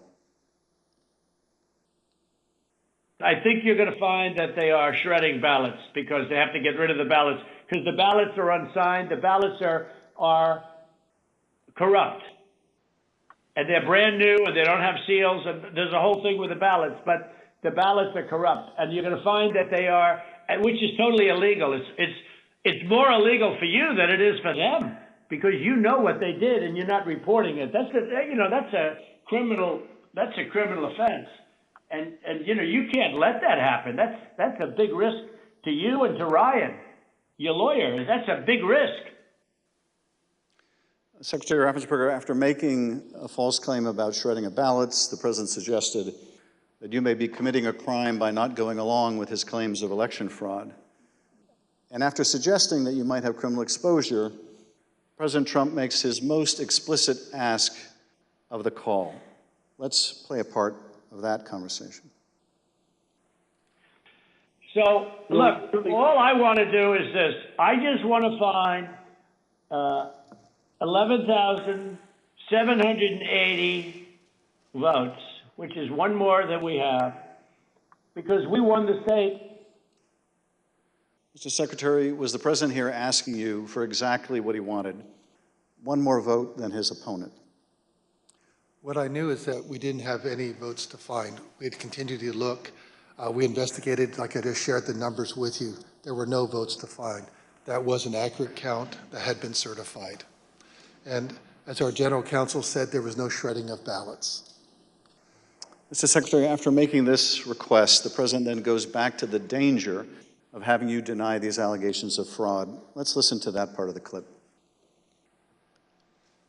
And I watched you this morning and you said, well, there was no criminality, but I mean, all of this stuff is very dangerous stuff. When you talk about no criminality, I think it's very dangerous for you to say that? Secretary Raffensperger, you wrote about this in your book, and you said, quote, "I felt then and still believe today that this was a threat. Others obviously thought so too, because some of Trump's more radical followers have responded as if it was their duty to carry out this threat. Please tell us what you, your wife, even your daughter-in-law experienced regarding threats from Trump's more radical followers." Well, after the election, my email, my cell phone was doxxed, and so I was getting texts all over the country, and then eventually my wife started getting the text, and hers typically came in as sexualized texts, which were disgusting. You have to understand that Trish and I, we met in high school, and we've been married over 40 years now, and so they started going after her, I think, just to probably put pressure on me. Why don't you just quit, walk away? And so that happened. And then some people broke into my daughter-in-law's home, and my son has passed, and she's a widow and has 2 kids, and so we're very concerned about her safety also. And Mr. Secretary, why didn't you just quit and walk away? Because I knew that we had followed the law and we had followed the Constitution. And I think sometimes moments require you to stand up and just take the shots when you're doing your job. And that's all we did. You know, we just followed the law and we followed the Constitution. And at the end of the day, President Trump came up short. But I had to be faithful to the Constitution. And that's what I swore an oath to do. During the remainder of the call, the former president continued to press you to find the remaining votes that would ensure his victory in Georgia. Let's listen to a little more. Why wouldn't you want to find the right answer, Brad, instead of keep saying that the numbers are right? So look, can you get together tomorrow? And Brad, we just want the truth. It's simple. And everyone's going to look very good if the truth comes out. It's okay. It takes a little while, but let the truth come out. And the real truth is I won by 400,000 votes, at least. So what are we going to do here, folks? I only need 11,000 votes. Fellas, I need 11,000 votes. Give me a break. 4 days after the president's call to Secretary Raffensperger was January 6th. The president whipped up the crowd in front of the ellipse, once again promoting the allegation that Secretary Raffensperger, the president's own attorney general, had told him was false. Here he is on the ellipse. In Fulton County, Republican poll watchers were ejected, in some cases physically, from the room under the false pretense of a pipe burst, water main burst, everybody leave, which we now know was a total lie. Then election officials pulled boxes, Democrats, and suitcases of ballots out from under a table. You all saw it on television, totally fraudulent, and illegally scanned them for nearly 2 hours, totally unsupervised. Tens of thousands of votes. This act coincided with a mysterious vote dump of up to 100,000 votes for Joe Biden, almost none for Trump. Oh, that sounds fair. That was at 1:34 a.m. Mr. Secretary, Mr. Sterling, I want to thank you for your service to the state of Georgia and to the country. Speaker Bowers, likewise, I want to thank you for your service to the state of Arizona and to the country.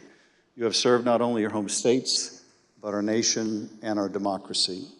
Mr. Chairman, I yield back. Thank you, Mr. Schiff. I thank the witnesses for joining us today. You are now dismissed.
now welcome our final witness this afternoon.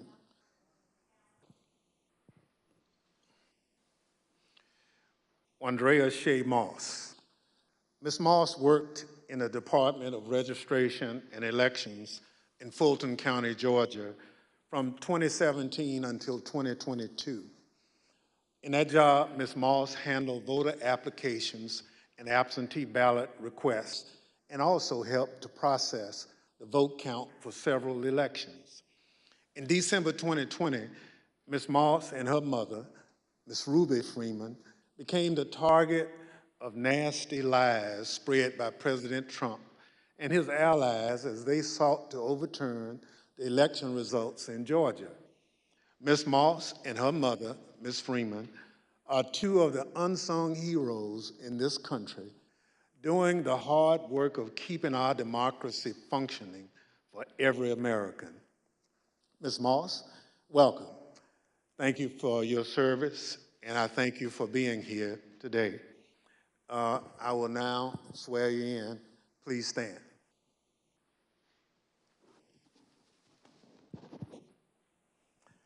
Do you swear or affirm on the penalty of perjury that the testimony you're about to give is the truth, the whole truth, and nothing but the truth, so help you God? Thank you. Please be seated. Let the record reflect that the witness answered in the affirmative. Ms. Moss, thank you very much for being here today. I understand that you are here along with your mother today. Would you like to introduce your mama?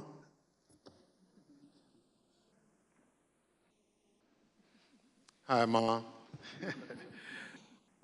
Ms. Moss, today we'll be asking you about some of the threats that you received following the 2020 election.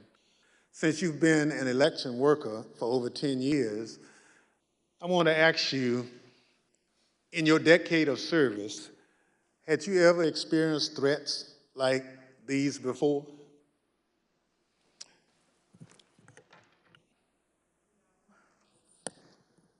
Don't be nervous, just, I understand. So, and I want to make sure that the record reflects that you've done it for quite a while and you never received a threat, and your answer was no. Thank you. Pursuant to Section 5C8 of the House Resolution 503, the chair recognizes the gentleman from California, Mr. Schiff, for questions. Good afternoon, Ms. Moss. Thank you for being here. I understand that you were employed by the Fulton County Registration and Elections Department for more than 10 years, and I understand that you love that job. Please tell us what made you so fond of the work that you did.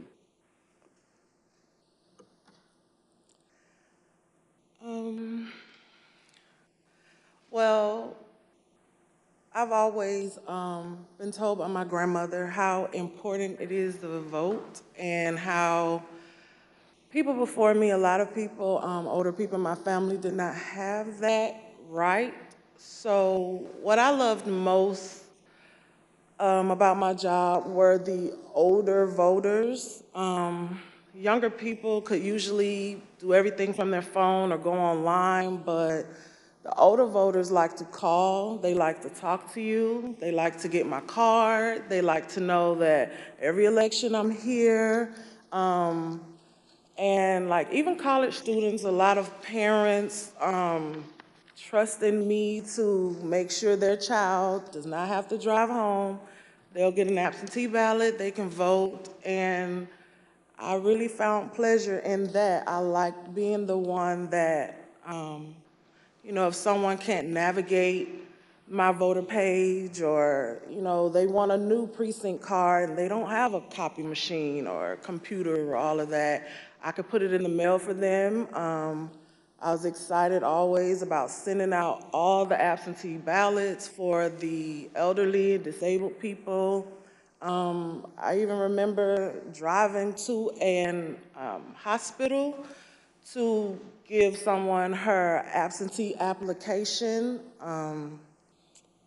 That's what I love the most. So you really enjoyed helping people vote and participate, and that was something, the right to vote, that your grandmother taught you was precious. Yeah. Well, I know the events that we're here to talk about today are incredibly difficult to relive. Your proud service as an election worker took a dramatic turn on the day that Rudy Giuliani publicized a video of you and your mother counting ballots on election night. President Trump, Rudy Giuliani, and others claimed on the basis of this video that you and your mother were somehow involved in a plot to kick out observers, bring suitcases of false ballots for Biden into the arena, and then run them through the machines multiple times. None of that was true, was it? None of it. I'd like to show you some of the statements that Rudy Giuliani made in a second hearing before the Georgia state legislators, a week after that video clip from State Farm Arena was first circulated by Mr. Giuliani and President Trump. I want to advise viewers that these statements are completely false and also deeply disturbing. Tape earlier in the day of Ruby Freeman and Shay Freeman Moss and one other gentleman quite obviously surreptitiously passing around USB ports as if they're vials of heroin or cocaine. I mean, it's obvious to anyone who's a criminal investigator or prosecutor, they are engaged in surreptitious illegal activity again that day. And that's a week ago, and they're still walking around Georgia lying.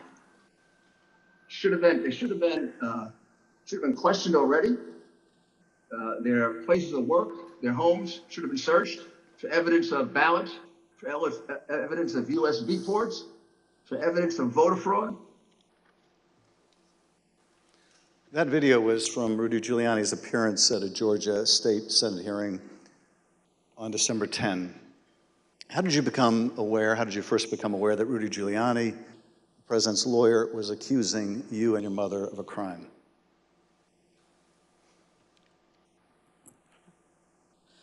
I was at work, like always, and the former chief, Mr. Jones, asked me to come to his office. And when I went to his office, the former director, Mr. Barron, was in there, and they showed me a video on their computer.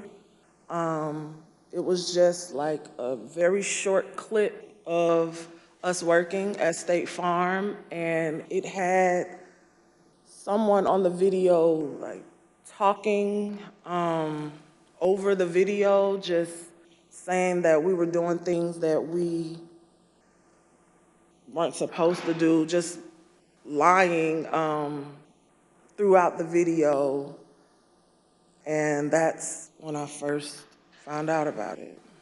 And were there social media posts that they showed you responding to those false claims? Well,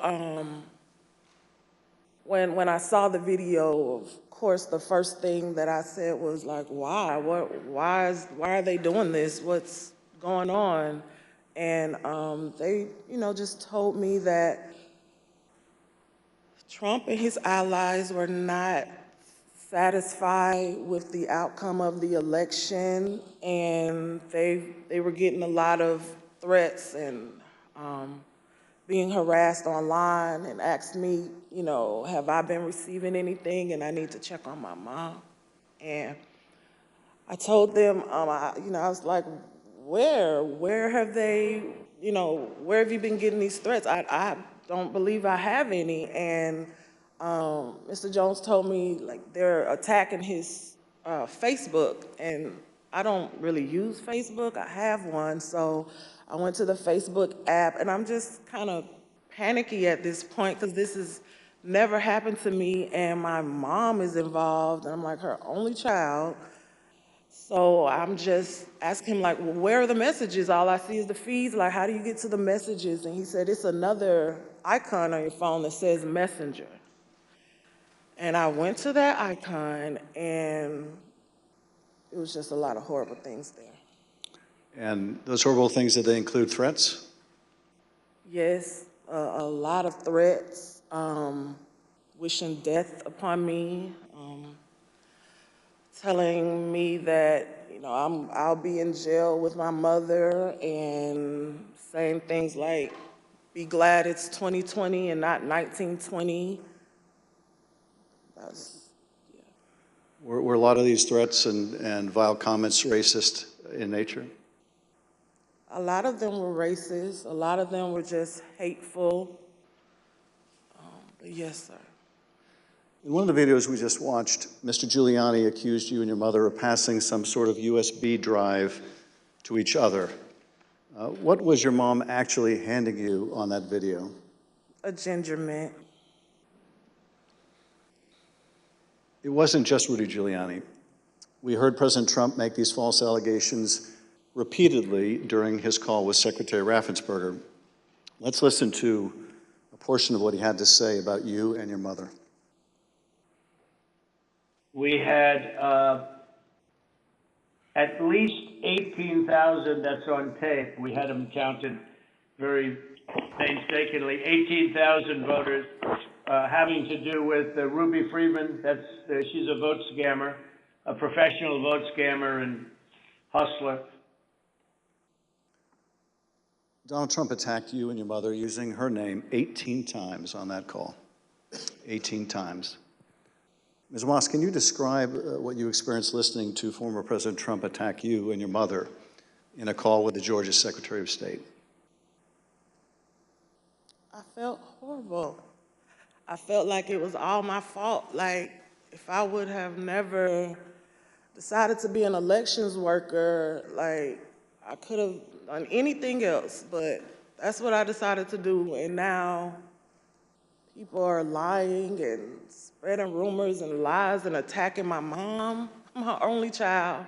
Going to my grandmother's house. I'm her only grandchild. And my kid. It's just, I felt so bad. I just felt bad for my mom, and I felt horrible for picking this job and being the one that always wants to help and always there, and never missing not one election. I just felt like it was my fault for putting my family in this situation. Well, it wasn't your fault. Your mother was kind enough to come speak with us earlier. Let's listen to her story in her words. My name is Ruby Freeman. I've always believed that when God says that he'll make your name great, but this is not the way it was supposed to be. I could have never imagined the events that followed the presidential election 2020. For my entire professional life, I was Lady Ruby. My community in Georgia, where I was born and lived my whole life, knew me as Lady Ruby. I built my own business around that name, La Ruby's Unique Treasures, a pop-up shop catering to ladies with unique fashions. I wore a shirt that proudly proclaimed that I was, and I am, Lady Ruby. Actually, I had that shirt on. I had that shirt in every color. I wore that shirt on Election Day 2020. I haven't worn it since, and I'll never wear it again. Now I won't even introduce myself by my name anymore. I get nervous when I bump into someone I know in the grocery store who says my name. I'm worried about who's listening. I get nervous when I have to give my name for food orders. I'm always concerned of who's around me. I've lost my name, and I've lost my reputation. I've lost my sense of security, all because a group of people, starting with number 45 and his ally, Rudy Giuliani, decided to scapegoat me and my daughter, Shay, to push their own lies about how the presidential election was stolen. Ms. Moss, how has this experience of being targeted by the former president and his allies affected your life? It's turned my life upside down. I no longer give out my business card. I don't transfer calls. I don't want anyone knowing my name. I don't want to go anywhere with my mom because she might yell my name out over the grocery aisle or something. I don't go to the grocery store at all. I haven't been anywhere at all. I've gained about 60 pounds. I just don't do nothing anymore. I don't want to go anywhere. I second guess everything that I do. It's affecting my life in a major way, in every way, all because of lies. For me doing my job, same thing I've been doing forever.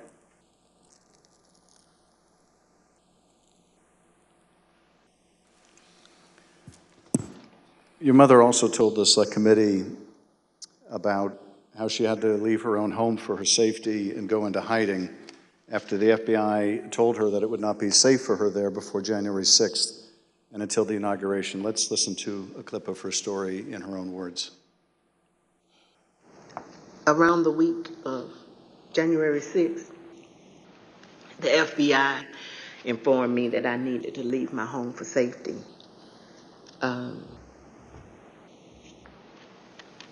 And I left my home for safety around that time. Understood. How long did you stay out? Did you, remain outside of your home for your own safety? I stayed away from my home for approximately 2 months. It was horrible. I felt homeless. I felt, I can't believe this person has caused this much damage to me and my family. To have to leave my home, that I've lived there for 21 years. And, I'm having to have my neighbors watch out for me, and I have to go and stay with somebody. It was hard. It was horrible. And that your conversation with the FBI about needing to leave your home for your own safety, or perhaps recommending it. Do you remember, was there a specific threat that prompted that, or was it the accumulation of threats that you had received? What prompted it was getting ready to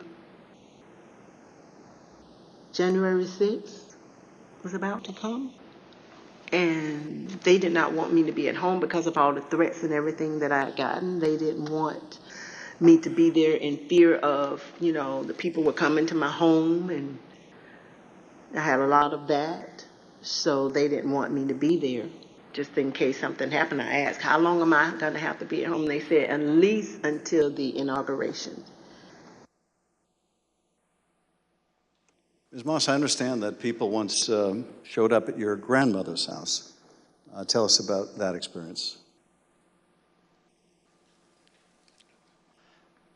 I received a call from my grandmother. This woman is my everything. I've never even heard her or seen her cry ever in my life.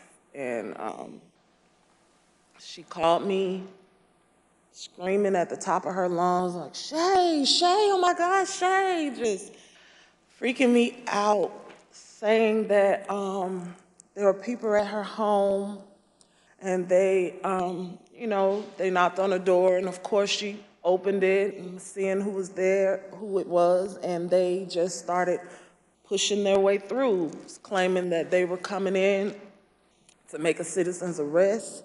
They needed to find me and my mom. They knew we were there. And she was just screaming and didn't know what to do. And I wasn't there, so, I just felt so helpless and so horrible for her. And she was just screaming. I told her to close the door. Don't open the door for anyone. And, she's a 70-something, I won't say year-old woman, and she doesn't like having restrictions. She wants to answer the door. She likes to get her steps in, walking around the neighborhood, and I had to tell her, like, you can't do that. You have to be safe. You know, she would tell me that at night, people would just continuously send pizzas over and over to her home, you know, and they was expecting her to pay for these large amounts of pizzas, and she went through a lot that she didn't have to. And once again, it made me just feel so horrible. In addition to the personal impact this experience has had on you and your family, one of the things that I find most disturbing is how these lies discourage longtime election workers from continuing to do this important work. Tell us, if you would, of the other election workers shown in that State Farm Arena video and their supervisors. How many are still election workers in Fulton County? There is no permanent election worker or supervisor in that video that's still there. And did you end up leaving your position as well? Yes, I left. Ms. Moss, I want to thank you for coming in to speak with us and to thank you for your service to our democracy. What we have just played is a truly horrible and appalling sample, but just a sample of the things that were said about you and your mother following the election. I want to say how very sorry I think we all are for what you've gone through, and tragically, you're not alone. Other election workers around the country have also been the subject of lies and threats. No election worker should be subject to such heinous treatment just for doing their job. With your permission, I would like to give your mother the last word. Yes. We're just going to play the tape. There is nowhere I feel safe. Nowhere. Do you know how it feels to have the President of the United States to target you? The President of the United States is supposed to represent every American, not to target one. But he targeted me, Lady Ruby, a small business owner, a mother, a proud American citizen who stand up to help Fulton County run an election in the middle of the pandemic. Thank you, Ms. Moss. Thank you, Ms. Freeman, or as America now knows her, Lady Ruby, for your service to Fulton County, Georgia, our country, and our democracy. Mr. Chairman, I yield back. Thank you, Mr. Schiff. Ms. Moss, Yes, sir.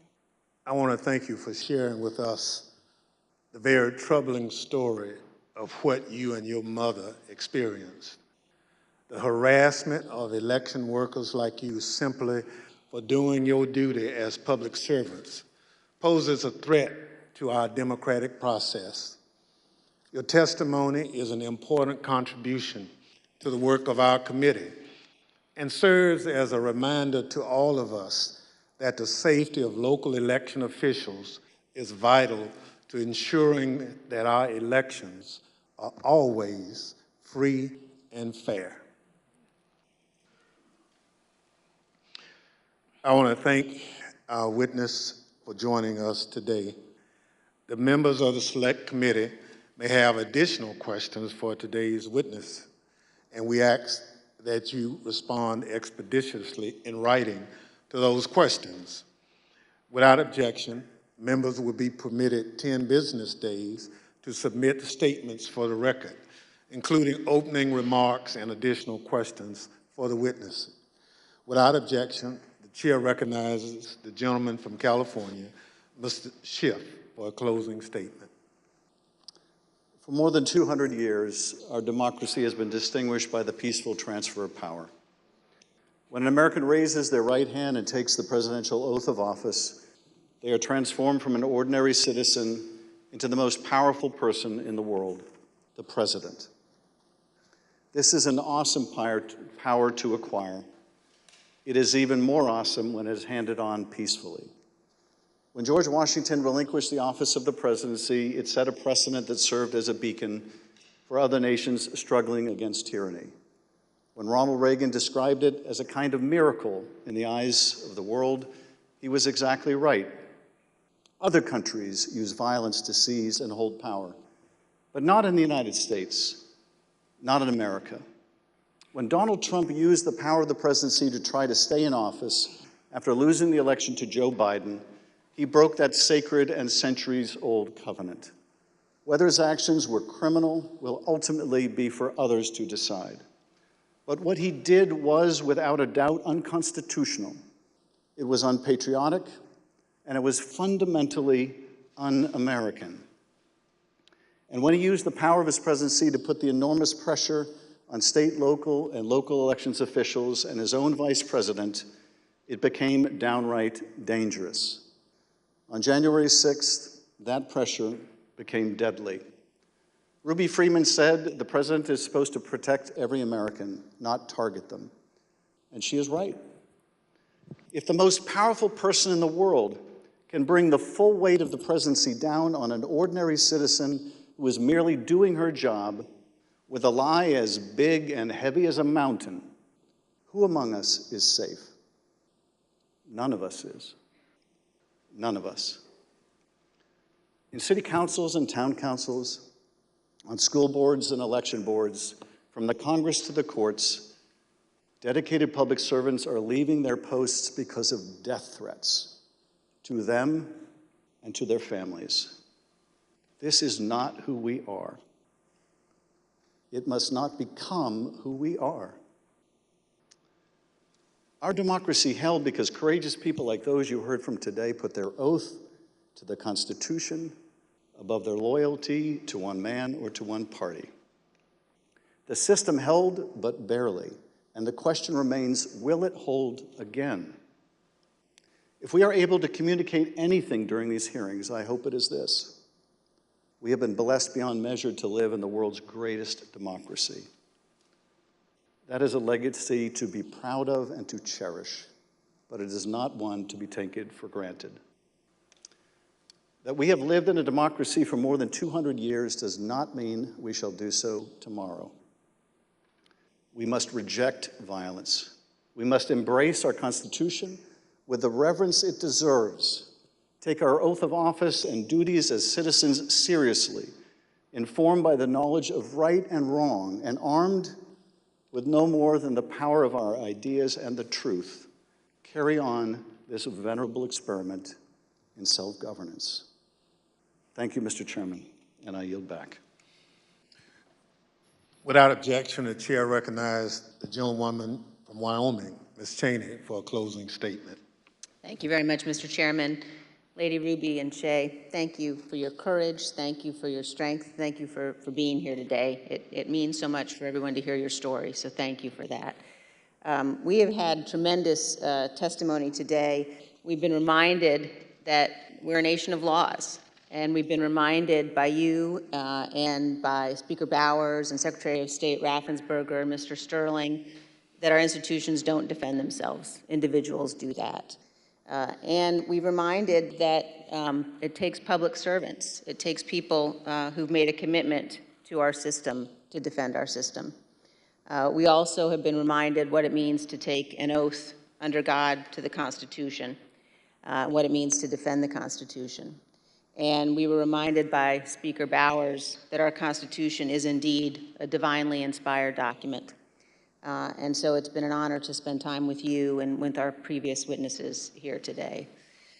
To date, more than 30 witnesses called before this committee have not done what you've done, but have invoked their Fifth Amendment rights against self-incrimination. Roger Stone took the Fifth, General Michael Flynn took the Fifth, John Eastman took the Fifth. Others, like Steve Bannon and Peter Navarro, simply refused to comply with lawful subpoenas, and they have been indicted.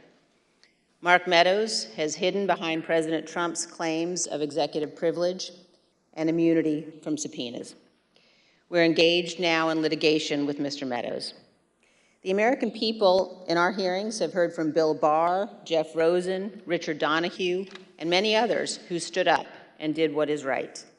And they will hear more of that testimony soon. But the American people have not yet heard from Mr. Trump's former White House counsel, Pat Cipollone. Our committee is certain that Donald Trump does not want Mr. Cipollone to testify here. Indeed, our evidence shows that Mr. Cipollone and his office tried to do what was right.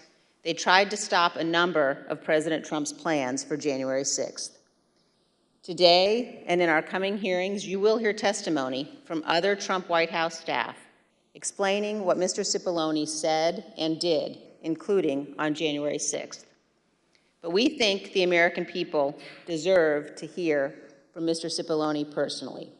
He should appear before this committee, and we are working to secure his testimony. Thank you, Mr. Chairman. I yield back. People answer the call to public service in such different ways. Some run for office. Some volunteer to make sure their neighbors can get to their voting locations. Some work at polling sites to help election day go smoothly. Some look into problems to guarantee our elections are secure and accurate, just to name a few. As I mentioned at the start of this hearing, when we talk about our democratic institutions, we're talking about these individuals and many others who do these jobs across the country. They represent the backbone of our democracy at its most important moments, when the citizens cast their votes and when those votes are counted. We've heard the stories of their courage.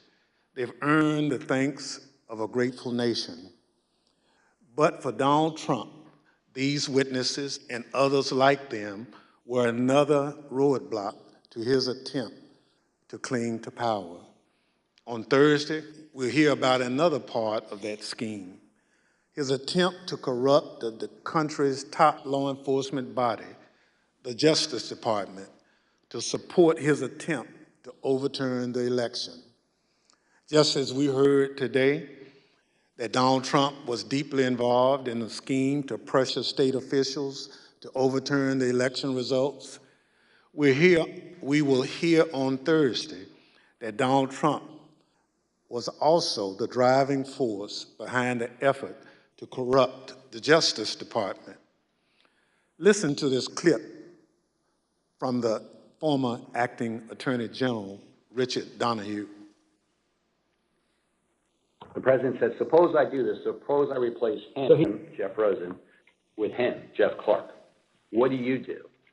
And I said, sir, I would resign immediately. There is no way I'm serving 1 minute under this guy, Jeff Clark. You'll hear from Mr. Donahue in person on Thursday as my colleague, Mr. Kinzinger, presents details about this plan. The chair requests those in the hearing room remain seated until the Capitol Police have escorted members from the room. Without objection, the committee stands adjourned.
1, 2, 3, 4, 5, 6, 7, 8.